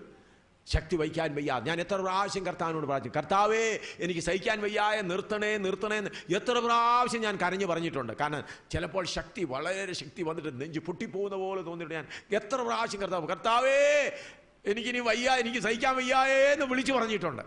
കാരണം ശക്തി അത്രമാത്രം വന്ന് കേട്ടെന്ന് ഉരുളുക. ഒരു പ്രാവശ്യം ഞാൻ മിലിറ്ററി ഇരിക്കുമ്പോൾ ഗുവാഹട്ടിയിൽ ഫുട്ബോൾ ഗ്രൗണ്ടിൽ ഞാൻ 8-8:30 മണിയായപ്പോൾ പ്രാർത്ഥിക്കാനായിട്ടിരുന്നു. അപ്പോൾ പ്രാർത്ഥിക്കാനായിരുന്നപ്പോൾ ഞാൻ ആത്മാവിലായി. അവിടെ കിടന്ന ഫുട്ബോൾ ഗ്രൗണ്ട് വലിയ ഗ്രൗണ്ടാണ്. അതിനകത്ത് ഇങ്ങനെ റോൾ ചെയ്തുകൊണ്ട് വെളുപ്പിന് 4 മണിക്കാണ് ഞാൻ ശാന്തമായത്. അപ്പോൾ സോൾജിയേഴ്സ് അവരെന്നെയോടെല്ലാം ഡ്യൂട്ടി നിൽക്കുന്നുണ്ട്. അവർ പറയുക ഇതെന്തായിരുന്നു, അത് മുഴുവനും ഗ്രൗണ്ട് മുഴുവനും തീയായിരുന്നു എന്ന് പറഞ്ഞു. അവർ ഞങ്ങൾക്ക് ആർക്കും അടുത്ത് വരാൻ കഴിയില്ലായിരുന്നു. അപ്പം ഞാൻ ആ രാത്രി മുഴുവനും 8-8:30 തുടങ്ങിയിട്ട് വെളുപ്പിന് 4 വരെ ഉള്ളപ്പോൾ എൻ്റെ ഷർട്ടൊക്കെ കുറച്ചൊക്കെ കീറി. എന്നാലും എന്തനുഭവമായിരുന്നു. അതുപോലെ ആത്മശക്തി ധാരാളം നമ്മൾക്ക് വരും, ധാരാളം വരും. നമ്മളെ ഇടിക്കുകയും ഉപദ്രവിക്കുകയും ചെയ്യുമ്പോൾ എന്നെ പലപ്പോഴും അടിച്ചിട്ടുണ്ട്. തലയ്ക്കടിച്ചിട്ട് ഒരിക്കൽ പോലും അടിക്കരുതെന്ന് ഒരു പ്രാവശ്യം പോലും പറഞ്ഞിട്ടില്ല. ഒരു പ്രാവശ്യം പോലും കൈയും കൊണ്ട് തടയാൻ പറ്റില്ല. അട്ടി തൊഴി ബഹളമായിട്ട് നടക്കും. എനിക്ക് അന്നേരം വേദനയൊന്നും തോന്നത്തില്ല. അന്നേരം എന്തോ സന്തോഷമാണെന്നറിയാം. ഇന്ന് വരെയും അടിക്കുന്നവരുടെ മുമ്പിൽ 15 പ്രാവശ്യം, ഒത്തിരി പ്രാവശ്യം അടി കൊണ്ടിട്ടുണ്ട്. എന്നാൽ കാര്യമായ അടി 15 പ്രാവശ്യം കിട്ടിയിട്ടുണ്ട്. ഞാൻ ഓർക്കുകയുള്ളൂ. മറ്റല്ലാത്ത തൊഴിയൊക്കെ എണ്ണമില്ല, ധാരാളം കിട്ടിയിട്ടുണ്ട്. എന്നാൽ ഒരിടത്ത് പോലും കരഞ്ഞിട്ടില്ല. എന്താണ്? ആത്മാവിൻ്റെ ബലം നമ്മുടെ ശരീരത്തിൽ വസിക്കുന്നത് കൊണ്ട്. അന്നേരം എന്ത് ചെയ്യാൻ? ആത്മാവിൽ. അങ്ങനെയുള്ള ആത്മനിറവിലേക്ക് നമ്മൾ മടങ്ങി വരണം. എന്നാൽ ഇമിറ്റേഷൻ, ഈ ഉപരിപ്ലവത്തിൽ കിടന്ന് ചാടിയാൽ ക്ഷീണമല്ലാതെ മറ്റൊന്നും ഉണ്ടാകുകയില്ല. അതുകൊണ്ട് പ്രിയ ദൈവമക്കളെ, ആത്മാവിൽ നിറഞ്ഞ് ശക്തിയാൽ നിറഞ്ഞവരായി ദൈവത്തെ ആത്മാവിൽ സത്യത്തിലും ആരാഞ്ഞ് അത് റെഡിമെയ്ഡ് ആകരുത്. അകത്ത് നിന്ന് ദൈവത്തിൻ്റെ ശക്തി അതെങ്ങനെ വരണം? ശാന്തമായിരുന്ന് ആരാധിച്ച് നമ്മുടെ ധ്യാനത്തിങ്കിൽ എന്ത് ചെയ്യണം? തീ കത്തണം. ഹല്ലേലൂയ. അപ്പോൾ വാ തുറന്ന് സംസാരിക്കണം. അങ്ങനെ സംസാരിച്ച് വരുമ്പോൾ തീ അങ്ങനെ കത്തിക്കൊണ്ടിരിക്കും. അത് വരുന്നത് നമുക്ക് ആത്മാവിൽ ബലം പ്രാപിപ്പാനാണ്. അങ്ങനെ ബലം പ്രാപിച്ചവർ കർത്താവിനോടുകൂടെ എന്ത് ചെയ്യാൻ പോകുകയാണ്? എന്ത് ചെയ്യാനാ പോകുന്നത്? നമ്മളെ വിളിച്ചത് എന്തിനു വേണ്ടിയാണ്? യേശുവിനോടുകൂടെ പിതാവാകുന്ന ദൈവത്തിനോടൊപ്പം ഇരുന്ന്. ഹല്ലേലൂയ. ഞാൻ അതാണ് ഓർക്കുമ്പോൾ പലപ്പോഴും ഞാൻ ദൈവത്തോട് ചോദിച്ചു, ദൈവമേ നീ എന്നെ എന്തുകൊണ്ടാണ് ഇത്രമാത്രം സ്നേഹിക്കുന്നത്? നീ എന്നെ എന്തിനാണ് ഇത്രമാത്രം സ്നേഹിക്കുന്നത്? നാം അവനോടുകൂടെ ഒപ്പം ഇരുന്ന് വാഴേണ്ടിയവരാണ്. അപ്പോൾ ആ നിലയ്ക്ക് നമ്മൾ എത്തിച്ചേരണം. അപ്പോൾ ഈ ഭൂമി അവിടെ ചെന്ന് വാഴ്ച, ഇവിടെ നമ്മൾ അതിനുവേണ്ടി ഒരുക്കപ്പെടുകയാണ്. അതിന് നമ്മൾ എന്താണ് ചെയ്യേണ്ടത്? യഥാർത്ഥ വഴി കണ്ടുപിടിക്കണം. തിരഞ്ഞെടുക്കപ്പെട്ട ദൈവസഭ യഥാർത്ഥ വഴി കണ്ടുപിടിക്കും. യഥാർത്ഥ വഴി ഏതാണ്? നിങ്ങൾക്ക് എല്ലാവർക്കും അറിയാവുന്നതാണ്. മത്തായിയുടെ സുവിശേഷം 7:13-14. Matthew chapter 7 verse 13 and 14. What is the true path? നമ്മുടെ യഥാർത്ഥ വഴി ഏതാണ്? മത്തായിയുടെ സുവിശേഷം 7:13-14. ആ ആ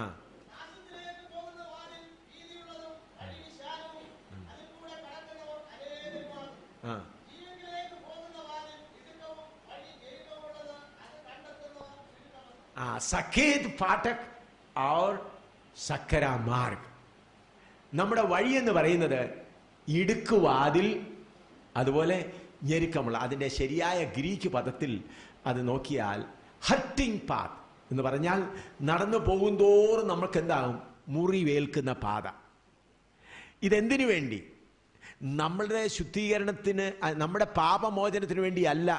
നമ്മുടെ പാപമോചനം കർത്താവ് എന്ത് ചെയ്തു? അതിനുള്ള ശിക്ഷ മുഴുവനും കർത്താവ് ഏറ്റുകഴിഞ്ഞു. എന്നാൽ നമ്മിലുള്ള പുറമേ ഉള്ള മനുഷ്യനെ അടക്കി ഒതുക്കി വെക്കണമെങ്കിൽ നമ്മൾ ഇടുക്കമുള്ള വാതിലിൽ കൂടെ പോയേ മതിയാകെയുള്ളൂ. അല്ലെങ്കിൽ നമ്മുടെ ഈ പുറമേ ഉള്ള മനുഷ്യൻ ഭൗതികമായ ഒരുപാട് കാര്യങ്ങൾക്ക് വേണ്ടിയും ആഗ്രഹിക്കുന്നവനാണ്. അതുകൊണ്ട് ഇടുക്കമുള്ള വാതിൽ കണ്ടുപിടിക്കണം. ഇന്ന് ഞാനിത് പറയുമ്പോൾ ഞാൻ പറയട്ടെ, എത്രയോ കർത്താവിൻ്റെ ദാസന്മാരാണ് അവരും ഇന്ന് ഇടുക്ക് വഴിയുടെ വെളിയിലാണ് നിൽക്കുന്നത്.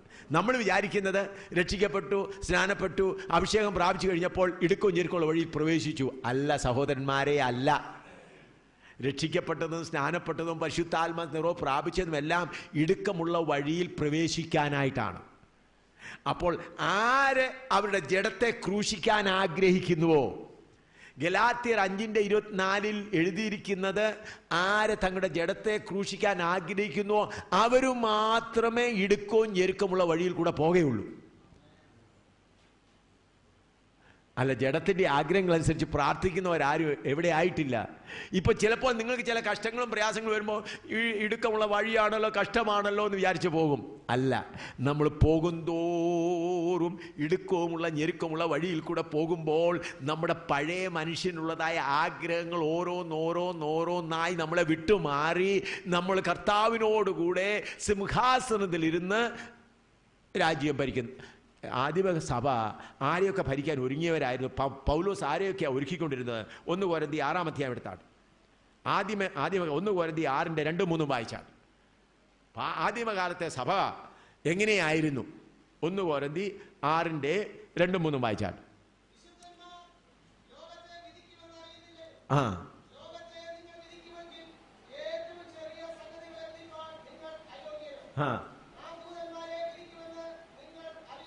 നമ്മൾ ലോകത്തെ വിധിക്കും. അത് കഴിഞ്ഞിട്ട് ആരെ വിധിക്കും? ദൂതന്മാരെ കൂടെ വിധിക്കാനുള്ള ഉയർന്ന പദവിയാണ് നമുക്ക് തന്നിരിക്കുന്നത്. ഹല്ലേലൂയ. അപ്പോൾ ദൈവം നമുക്ക് വേണ്ടി തന്നിരിക്കുന്ന ഉയർന്ന പദവി നമ്മളൊന്ന് മനസ്സിലാക്കണം. ദൂതന്മാരെ കൂടെ വിധിക്കുവാനുള്ള ഉയർന്ന പദവിയാണ് നമുക്ക് കർത്താവ് തന്നിരിക്കുന്നത്. ഹല്ലേലൂയ. ആ ശ്രേഷ്ഠമേറിയ പദവിക്ക് വേണ്ടി ഒരുങ്ങണമെങ്കിൽ ഇടുക്കവും ഞെരുക്കവുമുള്ള പാതയിൽ കൂടെ പോയേ മതിയാകെയുള്ളൂ. ഇടുക്കവും ഞെരുക്കവും നമ്മുടെ രക്ഷയ്ക്ക്, നമ്മുടെ പാപത്തിന്റെ ക്ഷമയ്ക്ക് വേണ്ടിയല്ല, നമ്മുടെ ഉള്ളിലുള്ളതായ ജഡീക സ്വഭാവങ്ങളെ ഓരോന്നോരോന്നായി പറക്കി മാറ്റുന്നതിന് വേണ്ടി മാത്രമാണ് ഇടുക്കവും ഞെരുക്കവും ഉള്ളത്. നമ്മുടെ സ്വർഗത്തിലെ ദൈവത്തിന് ഇസ്രായേൽ മക്കൾക്ക് 30 ലക്ഷത്തിലധികം ആളുകൾക്ക് എല്ലാം കൊടുക്കാൻ കഴിയുന്നുവെങ്കിൽ വിശുദ്ധന്മാരായവർക്ക് സകലതും നൽകാൻ എന്തെങ്കിലും പ്രയാസമുണ്ടോ? ഒരു പ്രയാസവുമില്ല. നിങ്ങൾ വളരെ ശ്രദ്ധിച്ച് നോക്കിയാൽ പാവപ്പെട്ടവരായ വിശ്വാസികളെക്കാൾ കൂടുതലായി മുള്ളുകളുള്ളത് ധനവാന്മാരായവരുടെ കുടുംബങ്ങളിലാണ്. ചിലപ്പോൾ അവരുടെ മക്കൾ നേരെ തിരിഞ്ഞായിരിക്കും ഇരിക്കുന്നത്, ചിലപ്പോൾ അവരുടെ മറ്റുള്ളതായിരിക്കും. മുള്ള അവിടെ എല്ലാം കർത്താവ് കൊടുത്തിട്ടുണ്ട്. പാവപ്പെട്ടവർക്കുമുണ്ട്, സാധാരണക്കാർക്കുമുണ്ട്, എല്ലാം. അപ്പോൾ നാം തന്നെ ഇടുക്കവും ഞെരുക്കവുമുള്ള പാത എന്ത് ചെയ്യണം? തിരഞ്ഞെടുക്കണം. അപ്പോൾ രക്ഷിക്കപ്പെട്ടതും സ്നാനപ്പെട്ടതും പരിശുദ്ധാത്മനിറവും പ്രാപിച്ചത് എന്തിനു വേണ്ടിയാണ്? ഇടുക്കവും ഞെരുക്കവുമുള്ള പാത. അപ്പൊ ഇടുക്കവും ഞെരുക്കമുള്ള പാത തിരഞ്ഞെടുത്തേച്ച് കർത്താവേ എനിക്ക് കഷ്ടമാകുന്നേ, എനിക്ക് വയ്യ എന്ന് പറയാൻ നോക്കുമോ? പറഞ്ഞാട്ടെ, ഞാൻ പറഞ്ഞു കേട്ടോ. ഇടുക്കവും ഞെരുക്കവും എന്നുള്ള പാതയാ തിരഞ്ഞെടുത്തത്. മനസ്സാൽ തെരഞ്ഞെടുത്തു. അത് കഴിഞ്ഞിട്ട് അവിടുത്തെ ഓരോ മയിൽക്കുറ്റി പോകുമ്പോഴും ഇടുക്കവും ഞെരുക്കവും കൂടുകയാണ്. അന്നേരം കർത്താവേ ഈ ഗതികേട് വന്നല്ലോ എന്ന് പറയുമോ? അന്നേരം എന്താണ്? സ്തോത്രം, ഞാൻ ഇതേ പാതയിൽ തന്നെയാണ് പോകേണ്ടത്. ഒരു കഷ്ടതയുടെ ഓരോ മയിൽക്കുറ്റി കാണുമ്പോൾ ഹല്ലേലൂയാ, എൻ്റെ യാത്ര രോഗത്തിൻ്റെ ഒരു രോഗം കുറച്ച് നടന്നപ്പോൾ ഒരു മയിൽക്കുറ്റി രോഗം, ഒരു മയിൽക്കുറ്റി പണത്തിൻ്റെ പ്രയാസങ്ങൾ, മറ്റത് നിന്ന, ഇങ്ങനെ ഓരോന്ന് കണ്ടു കഴിഞ്ഞു പോകുമ്പോൾ നമ്മുടെ ഹൃദയത്തിൽ സന്തോഷം ഉണ്ടാകണം. ഞാൻ ഇതേ പാതയിലാണ്. ഇന്ന് ഇതറിയാത്ത ചില കർത്താവിൻ്റെ ദാസന്മാര് ഭൗതിക നന്മ നിങ്ങൾക്കില്ലെങ്കിൽ നിങ്ങൾ ശപിക്കപ്പെട്ടവരാണെന്ന് പറയും. അങ്ങനെ പ്രസംഗിക്കും. ശാപനിമിത്തമാണ്. ഞങ്ങളുടെ അവിടെ വടക്കേ ഇന്ത്യയിൽ ഒരു പ്രാവശ്യം, അതിനു മുമ്പേ ഹെൻറി റെഡ്മാൻ എന്ന് പറഞ്ഞ ഒരു കർത്താവിൻ്റെ ദാസൻ വന്ന് ഞങ്ങളുടെ അവിടെ വന്ന് തൻ്റെ നല്ല ഡിഗ്രിയൊക്കെ ഉള്ളായിരുന്നു, അതെല്ലാം വിട്ടിട്ട് ഞങ്ങളുടെ കൂടെ തന്നെ താമസിച്ച് ആഴമായ വചനം പഠിച്ചു വളരെ ഇതായി. പുള്ളിക്കാരൻ മരിച്ച ശേഷം വേറൊരു ഗ്രൂപ്പ് വന്നു. അവരെ പറഞ്ഞയച്ച പുള്ളിക്കാരൻ അവരാദ്യമായിട്ട് വന്നതാ. ഞങ്ങളുടെ അവിടെ ജമ്മുവിൽ യോഗങ്ങൾ നടന്നുകൊണ്ടിരിക്കുകയാണ്. അവർ സ്റ്റേജിൽ വന്നിട്ട് പറഞ്ഞു, നിങ്ങളുടെ കഷ്ടതയൊക്കെ കണ്ടിട്ട് ഞങ്ങൾക്ക് വളരെ സങ്കടം തോന്നുന്നു, നിങ്ങളുടെ ശാപമെല്ലാം മാറ്റാൻ ഞാൻ വന്നിരിക്കുകയാണ്. അപ്പം ഞാനൊരു സ്ലിപ്പ് എഴുതി അങ്ങോട്ട് കൊടുത്തു, ഇതിവിടെ പ്രസംഗിക്കേണ്ട, ഇത് ശരിയല്ല പ്രസംഗം എന്ന് പറഞ്ഞു. രണ്ടാമത് പിന്നെ കുറച്ച് കഴിഞ്ഞിട്ടോ, this is A new revelation, ഇത് പുതിയ റെവലേഷൻ ആണെന്ന് പറഞ്ഞു. ഞാൻ സ്റ്റേജിലോട്ട് ചെന്ന് പറഞ്ഞു, please go and sit down, പോയി ശാന്തമായിട്ട് അവിടെ ഇരുന്നോളാൻ പറഞ്ഞു. ഉടനെ അവർ പറഞ്ഞു, ഞങ്ങളിനിയും പ്രസംഗിക്കത്തില്ല, ഞങ്ങളിത്, ഞാൻ പറഞ്ഞു നിങ്ങളെ കൊണ്ട് പ്രസംഗിക്കത്തില്ലെന്ന് പറഞ്ഞു. അപ്പോൾ ഇന്നത്തെ അവർക്ക് കിട്ടിയത് റെവലേഷൻ എന്തുവാ? കഷ്ടതയും പരിപാടിയും ഒക്കെ എന്ന് പറയുന്നത്. ഞാൻ പിന്നെ ഒരു യോഗത്തിനും അവരെ പ്രസംഗിപ്പിച്ചില്ല, പറഞ്ഞു നിങ്ങൾ പൊയ്ക്കോളാൻ പറഞ്ഞു. കാരണം നമ്മൾ തിരഞ്ഞെടുത്ത പാതയാണ് ഏത്? ഇടുക്കവും ഞെരുക്കവും ഉള്ളത്. ജീവങ്കിലേക്ക് പോകേണ്ടവർ, അത് നിങ്ങളുടെ ശാപമല്ല, അത് നിങ്ങൾ തന്നെ തിരഞ്ഞെടുത്തവരാണ്. ഇടുക്കവും ഞെരുക്കവും മാത്രമാണോ? ലൂക്കോസ് 9:21 വായിച്ചാട്ട്. ലൂക്ക് 9:23, ലൂക്കോസ് 9:23 കൂടെ വായിച്ചാട്ട്. ഇടുക്കവും ഞെരുക്കവും മാത്രമാണോ?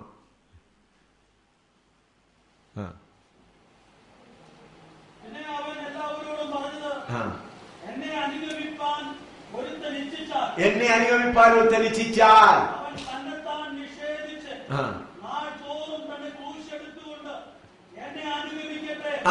ഒരുത്തൻ എന്നെ പിൻപറ്റുവാൻ ഇച്ഛിച്ചാൽ തന്നെത്താൻ നിഷേധിക്കണം. പിന്നെന്ത് ചെയ്യണം? നാൾതോറും തടിക്കുരിശല്ല, കഷ്ടതയുടെ ക്രൂശ്. അവരവരുടെ കഷ്ടത നാൾതോറും എടുക്കണം. ഈ ഓറഞ്ചൊക്കെ ഈ കാലത്താണ് മിക്സി ഉണ്ട്. ഞങ്ങളുടെ അവിടെയൊക്കെ മിക്സിക്ക് വരും ഈ കൈകൊണ്ട് കറക്കുന്ന ക്രഷർ കണ്ടിട്ടുണ്ടോ? ഈ ഓറഞ്ചൊക്കെ അത് ഉണ്ട്.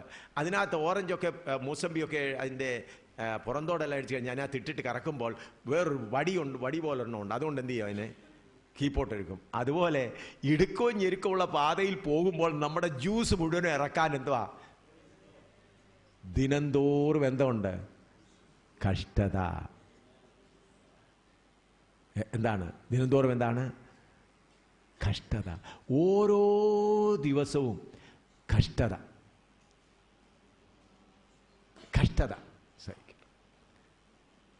അത് നമ്മൾ കേട്ടിട്ട് കർത്താവിനോട് സന്തോഷമുള്ളവരായിരിക്കണം. നാൾതോറും നിങ്ങളുടെ വചന മലയാളത്തിൽ അങ്ങനെ എഴുതിയിട്ടുണ്ട്, ഡെയിലി എന്ന ഇംഗ്ലീഷിൽ, ഹിന്ദിയിൽ, മലയാളത്തിൽ എന്താ?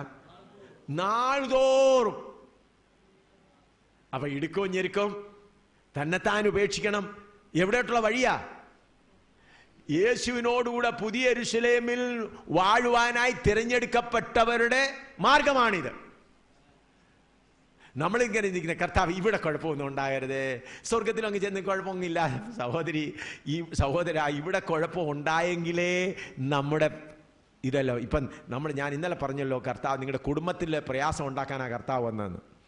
ഇപ്പോൾ ഭാര്യയും ഭർത്താവും തമ്മിൽ വളരെ സ്നേഹിച്ച്, എൻ്റെ അച്ചായൻ എന്നെ എത്ര സ്നേഹിക്കുന്നു, എൻ്റെ ഭാര്യ എന്നെ എത്ര സ്നേഹിക്കും, എല്ലായ്പ്പോഴും സാരി മേടിച്ചുകൊണ്ട് വരുന്നു, എല്ലായ്പ്പോഴും എൻ്റെ ഭാര്യ എപ്പോഴും ഭർത്താവിനെ സ്തുതിച്ചുകൊണ്ടിരിക്കും, ഭർത്താവ് ഭാര്യയെ സ്തുതിച്ചുകൊണ്ടിരിക്കും. അങ്ങനെ അങ്ങ് സ്വർഗത്തിൽ കൊണ്ടുപോകുന്ന അങ്ങനെയല്ല. ഇടയ്ക്ക് പലപ്പോഴും കുഴപ്പം ഉണ്ടാകണം. എന്നിട്ട് ഭാര്യ പറയണം, എൻ്റെ ഭർത്താവ് അല്ലണ്ട് യേശുവാണ് നല്ലവൻ. അതുപോലെ ഭാര്യ പറയണം, ഭർത്താവും പറയണം, എൻ്റെ ഭാര്യയല്ല എൻ്റെ യേശു. അങ്ങനെ ഉണ്ടായെങ്കിൽ മാത്രമേ, അല്ലെങ്കിൽ നാം ആ ഫിലേയോ സ്നേഹത്തിൽ അങ്ങ് ഇരിക്കും. ആ ഫിലിയോ സ്നേഹത്തിൽ നിന്ന് മാറി കുടുംബത്തിൽ പ്രയാസങ്ങൾ ഉണ്ടായെങ്കിൽ മാത്രമേ അഗാപ്പെ സ്നേഹത്തിലേക്ക് വരത്തുള്ളൂ. അഗാപ്പെ സ്നേഹത്തിൽ വന്നാൽ പിന്നെ ഭാര്യ എത്ര എതിര് കാണിച്ചാലും കുഴപ്പമില്ല. എൻ്റെ ഭാര്യയെ ക്ഷമിച്ചുകൊണ്ട് എനിക്ക് കൊണ്ടുപോകേണ്ടത് എൻ്റെ ഉത്തരവാദിത്തമാണ്. അല്ല, എൻ്റെ ഭർത്താവ് എന്ത് പറഞ്ഞാലും കുഴപ്പമില്ല. ഞങ്ങളുടെ സ്നേഹം കുറയുന്നല്ല. ഈ ഫിലിയോ സ്നേഹമാണെങ്കിൽ ഭാര്യ ഒന്ന് ചിരിച്ച് കാണിക്കുമ്പോൾ ഭർത്താവ് ചിരിച്ചില്ലെങ്കിൽ പ്രയാസമായി. ഭർത്താവ് ചിരിക്കുമ്പോൾ ഭാര്യ ചിരിച്ചില്ലെങ്കിൽ ഇന്ന് വേറെ ഏതോ കുഴപ്പമുണ്ട് എന്ന് പറഞ്ഞുണ്ടാവും. അതുകൊണ്ട് പ്രിയമുള്ളവരെ, നമ്മൾ അങ്ങനെ ക്രിസ്തുവിനെ പോലെ ആയിത്തീരണമെങ്കിൽ കുടുംബത്തിൽ പ്രശ്നങ്ങൾ ഉണ്ടാകണം. ഇത് പറയുമ്പോൾ കണ്ടോ ദുരുപദേശം പറയുന്നെന്ന് പറയും. നിങ്ങൾ അങ്ങനെ പറഞ്ഞാലും എനിക്ക് കുഴപ്പമില്ല. അങ്ങനെയാണെങ്കിൽ ഈ വേദപുസ്തകത്തിലെല്ലാം ദുരുപദേശമാണ് നിങ്ങൾ പറയും. ഹല്ലേലൂയ. എന്നാൽ അതുകൊണ്ടാണ് കർത്താവ് പറഞ്ഞത് തന്നെത്താൻ ത്യജിക്കണം, എന്ത് ചെയ്യണം, ക്രൂശ് എടുക്കണം. പിന്നെ അതുകൂടാതെ അതിൻ്റെ ലൂക്കോസ് 14:25 മുതൽ 33 മുതൽ വായിച്ചാൽ, ലൂക്കോസ് 14:25 മുതൽ 33 വരെ നിങ്ങൾക്കറിയാവുന്നതാണ്, എന്നാൽ വായിച്ചാൽ വായിച്ചാൽ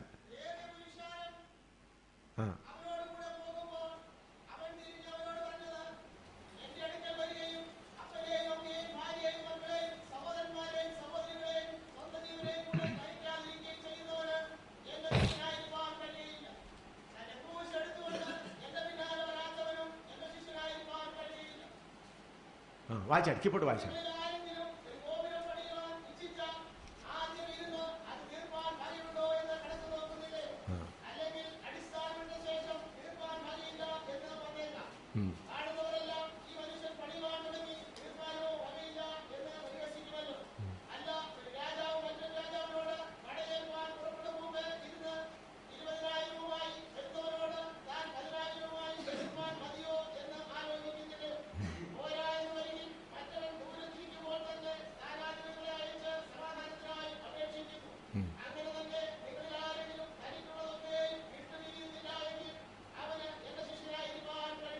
പ്രിയമുള്ളവരെ, ബൈബിളിൽ കൊടുത്തിരിക്കുന്ന യേശു പറഞ്ഞായ കാതലായ ഉപദേശങ്ങൾ ഇന്ന് എത്ര കൺവെൻഷൻ സ്റ്റേജുകളിൽ പ്രസംഗിക്കുന്നുണ്ടെന്ന് എനിക്ക് അറിഞ്ഞുകൂടാ.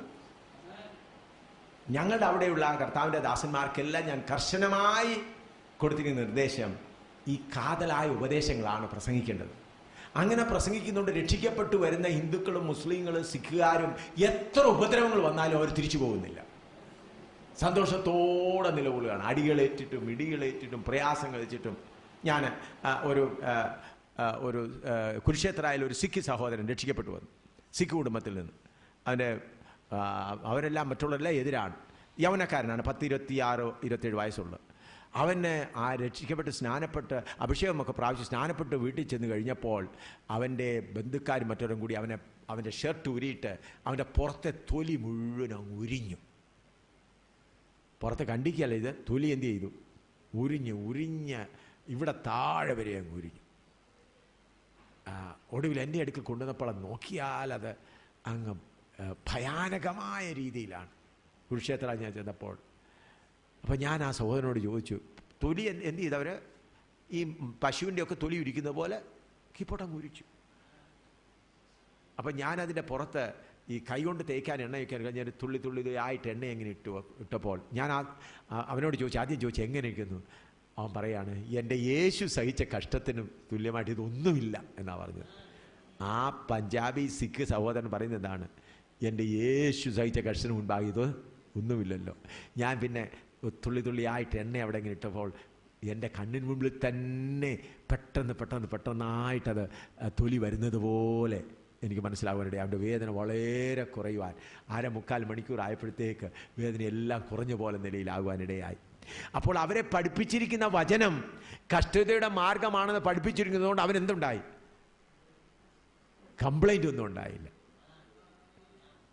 ആണ് പ്രിയമുള്ളവരെ, നമ്മൾ ഇവിടെ എഴുതിക്കുന്ന ഇരുന്ന് കണക്ക് കൂട്ടണം. ആരെങ്കിലും വീട് പണിയാൻ പോകുന്നെങ്കിൽ അവരെന്ത് ചെയ്യണം, ഇരുന്ന് കണക്കൂട്ടണം, എന്നെ കൊണ്ട് നടക്കുമോ ഇല്ലയോ. അതുപോലെ കർത്താവിനെ പിൻപറ്റാൻ ഇറങ്ങി വന്നപ്പോൾ ഇരുന്നൊന്ന് കണക്ക് കൂട്ടണം. എനിക്ക് ഇനിയും എൻ്റെ പിതാവിനോടുള്ള സ്നേഹം, ഈ ലൗകിക സ്നേഹം, എൻ്റെ പിതാവ് എന്നെ സ്നേഹിക്കണമെന്നുള്ള സ്നേഹം. ഞാൻ പറഞ്ഞു നമുക്ക് 2 വിധ സ്നേഹമുണ്ട്. ഒന്ന് ഫിലേയോ സ്നേഹം, 2 അഗാപ്പെ സ്നേഹം. ആ പിതാവിനുള്ള ഫിലേയോ സ്നേഹം എന്ന് പറഞ്ഞാൽ നമ്മൾ പിതാവിനെ സ്നേഹിക്കുമ്പോൾ പിതാവ് നമ്മെ സ്നേഹിക്കുന്നു അങ്ങോട്ടും ഇങ്ങോട്ടും. എന്നാൽ അതെല്ലാം മാറിക്കഴിഞ്ഞ് ദൈവസ്നേഹം വന്നു കഴിഞ്ഞാൽ പിതാവ് എതിരായാലും മാതാവ് എതിരായാലും മക്കൾ എതിരായാലും വീണ്ടും അവരെ സ്നേഹിച്ചുകൊണ്ടിരിക്കും. ആ സ്നേഹത്തിലേക്ക് വരണം. അപ്പോൾ ഇരുന്ന് ഇതെല്ലാം കണക്ക് കൂട്ടണം. അങ്ങനെ കണക്ക് കൂട്ടിയെങ്കിൽ മാത്രമേ അവൻ്റെ ശിഷ്യനായിരിക്കാൻ കഴിയുള്ളൂ. ഇതെന്തിനു വേണ്ടിയാണ്? എന്തിനു വേണ്ടിയാണ്? കർത്താവിന് തരാൻ വല്ലതും പഞ്ഞമുണ്ടോ? കർത്താവിൻ്റെ ഭാഗത്ത് എന്തെങ്കിലും കുറവുണ്ടോ? ഇല്ല. എന്നെയും നിങ്ങളെയും നമ്മുടെ മനുഷ്യ സ്വഭാവത്തിൽ നിന്ന് വിടുവിച്ച് രാജാക്കന്മാരാക്കി തീർക്കണം. നമ്മളെ രാജാക്കന്മാരാക്കി തീർക്കേണ്ടതിനു വേണ്ടി, യേശുവിനോടുകൂടെ ഇരുന്ന് വാഴുവാൻ നാം യോഗ്യരാകേണ്ടതിന് വേണ്ടിയാണ് ഇടുക്കവും ഞെരുക്കമുള്ള മാർഗം. അല്ലാതെ നമ്മുടെ പാപക്ഷമയ്ക്ക് വേണ്ടിയല്ല. നമ്മുടെ പാപക്ഷമയ്ക്ക് വേണ്ടിയുള്ള സകല കഷ്ടവും കർത്താവ് വഹിച്ചു കഴിഞ്ഞു. എന്നാൽ നമ്മുടെ ജഡത്തിൻ്റെ സ്വഭാവങ്ങൾ, നമ്മുടെ ആഗ്രഹങ്ങൾ, ഇതിനെയെല്ലാം മാറ്റണമെങ്കിൽ നമ്മൾ ഇടുക്കവും ഞെരുക്കമുള്ള വഴിയിൽ കൂടെ യാത്ര ചെയ്തേ മതിയാകുള്ളൂ. സ്തോത്രം. ഇനി നമ്മുടെ റൂട്ട്, പോകുന്ന വഴി ഏതാണ്? ഇടുക്കവും ഞെരുക്കമുള്ള റൂട്ട് ഏതാണ്? എബ്രായ ലേഖനം 13:12 മുതൽ 14 വരെ വായിച്ചാൽ പോകുന്ന റൂട്ട്. ഹീബ്രു 13:12-14. എബ്രായ ലേഖനം 13:12 മുതൽ 14 വരെ. അങ്ങനെ യേശു സ്വന്തം രക്തത്താൽ ജനത്തെ വിശുദ്ധീകരിക്കേണ്ടതിന് നഗരവാതിലിന് പുറത്തു വെച്ച് കഷ്ടം അനുഭവിച്ചു. ആകയാൽ നാം അവന്റെ നിന്ന ചുമന്നുകൊണ്ട് പാളയത്തിന് പുറത്ത് അവന്റെ അടുക്കിലേക്ക് ചെല്ലുക. വായിച്ചാൽ ഇവിടെ നമുക്ക് നിലനിൽക്കുന്ന നഗരമില്ലല്ലോ, വരുവാനുള്ളത് അത്രേ നാം അന്വേഷിക്കുന്നത്. ഹല്ലേലൂയ. അതുകൊണ്ട് അവർ മുഖാന്തരം മതി, ഇത്രയും മതി. പ്രിയമുള്ളവരെ, നമ്മുടെ റൂട്ട്, നമ്മുടെ വഴി പാളയത്തിനകത്തൂടല്ല, പാളയത്തിന് പുറത്തൂടാണ്. ഈ പാളയം എന്ന് പറഞ്ഞാൽ ഇപ്പോൾ നമ്മൾക്ക് എല്ലാവർക്കും മനസ്സിലാക്കാൻ പ്രയാസമാണ്. പണ്ട് കാലങ്ങളിൽ നിങ്ങൾ വടക്കേണ്ടിയിൽ വന്ന ചിലയിടത്തൊക്കെ കുറച്ചൊക്കെ കാണാം. വലിയ വലിയ പട്ടണങ്ങളിലുള്ളിടത്ത് അല്ലെങ്കിൽ ഗ്രാമങ്ങളിലുള്ളടത്ത് മുൻപ് രാജാക്കന്മാർ വലിയ മതിലുകൾ കെട്ടും. ഇസ്രായേൽ മക്കളുടെ കാലത്തും അങ്ങനെയായിരുന്നു. ആ മതിൽ കെട്ടിയിട്ട് മതിന് വെളിയിലാണ് ഈ അന്ന് ഈ ഫ്ലഷ് ഔട്ട് ലാട്രിനൊന്നുമില്ല. ലാട്രിൻ്റെ സാധനങ്ങൾ എറിയുക, ചത്ത പട്ടിയെ എല്ലാം എറിയുക. അതാണ് പാളയത്തിന് പുറത്ത്. അപ്പോൾ പാളയത്തിന് പുറത്ത് ദുർഗന്ധമേ ഉള്ളൂ. അപ്പൊ നമ്മുടെ റൂട്ട് പാളയത്തിനകത്തൂടല്ല. ഇതിലെയാണ് നിന്നയും വഹിച്ചുകൊണ്ട് എവിടെയിട്ട് പോകണം? പാളയത്തിന് പുറത്ത് പോകണം. ഹല്ലേലൂയ. ഇന്ന് പാളയത്തിനകത്താണ് ഓട്ടം. കണ്ടോ, അവാർഡ് വിതരണങ്ങളും ഉണ്ട് ഈ കാലത്ത്. അതിപ്പോൾ കേരളത്തിൽ ആരംഭിച്ചോന്ന് എനിക്ക് അറിഞ്ഞുകൂടാ. ഡൽഹിയിൽ ഒരു സഹോദരൻ ആരംഭിച്ചായിരുന്നു. ഞാൻ 1-2 പ്രാവശ്യം, പിന്നെ അത് കഴിഞ്ഞപ്പോൾ അത് നിന്നെന്നാണ് തോന്നുന്നത്. കാരണം ഇവിടെ തന്നെ എന്താ ഫെയ്ത്ത് അവാർഡൊക്കെ ഇവിടെ തന്നെ കൊടുക്കുക.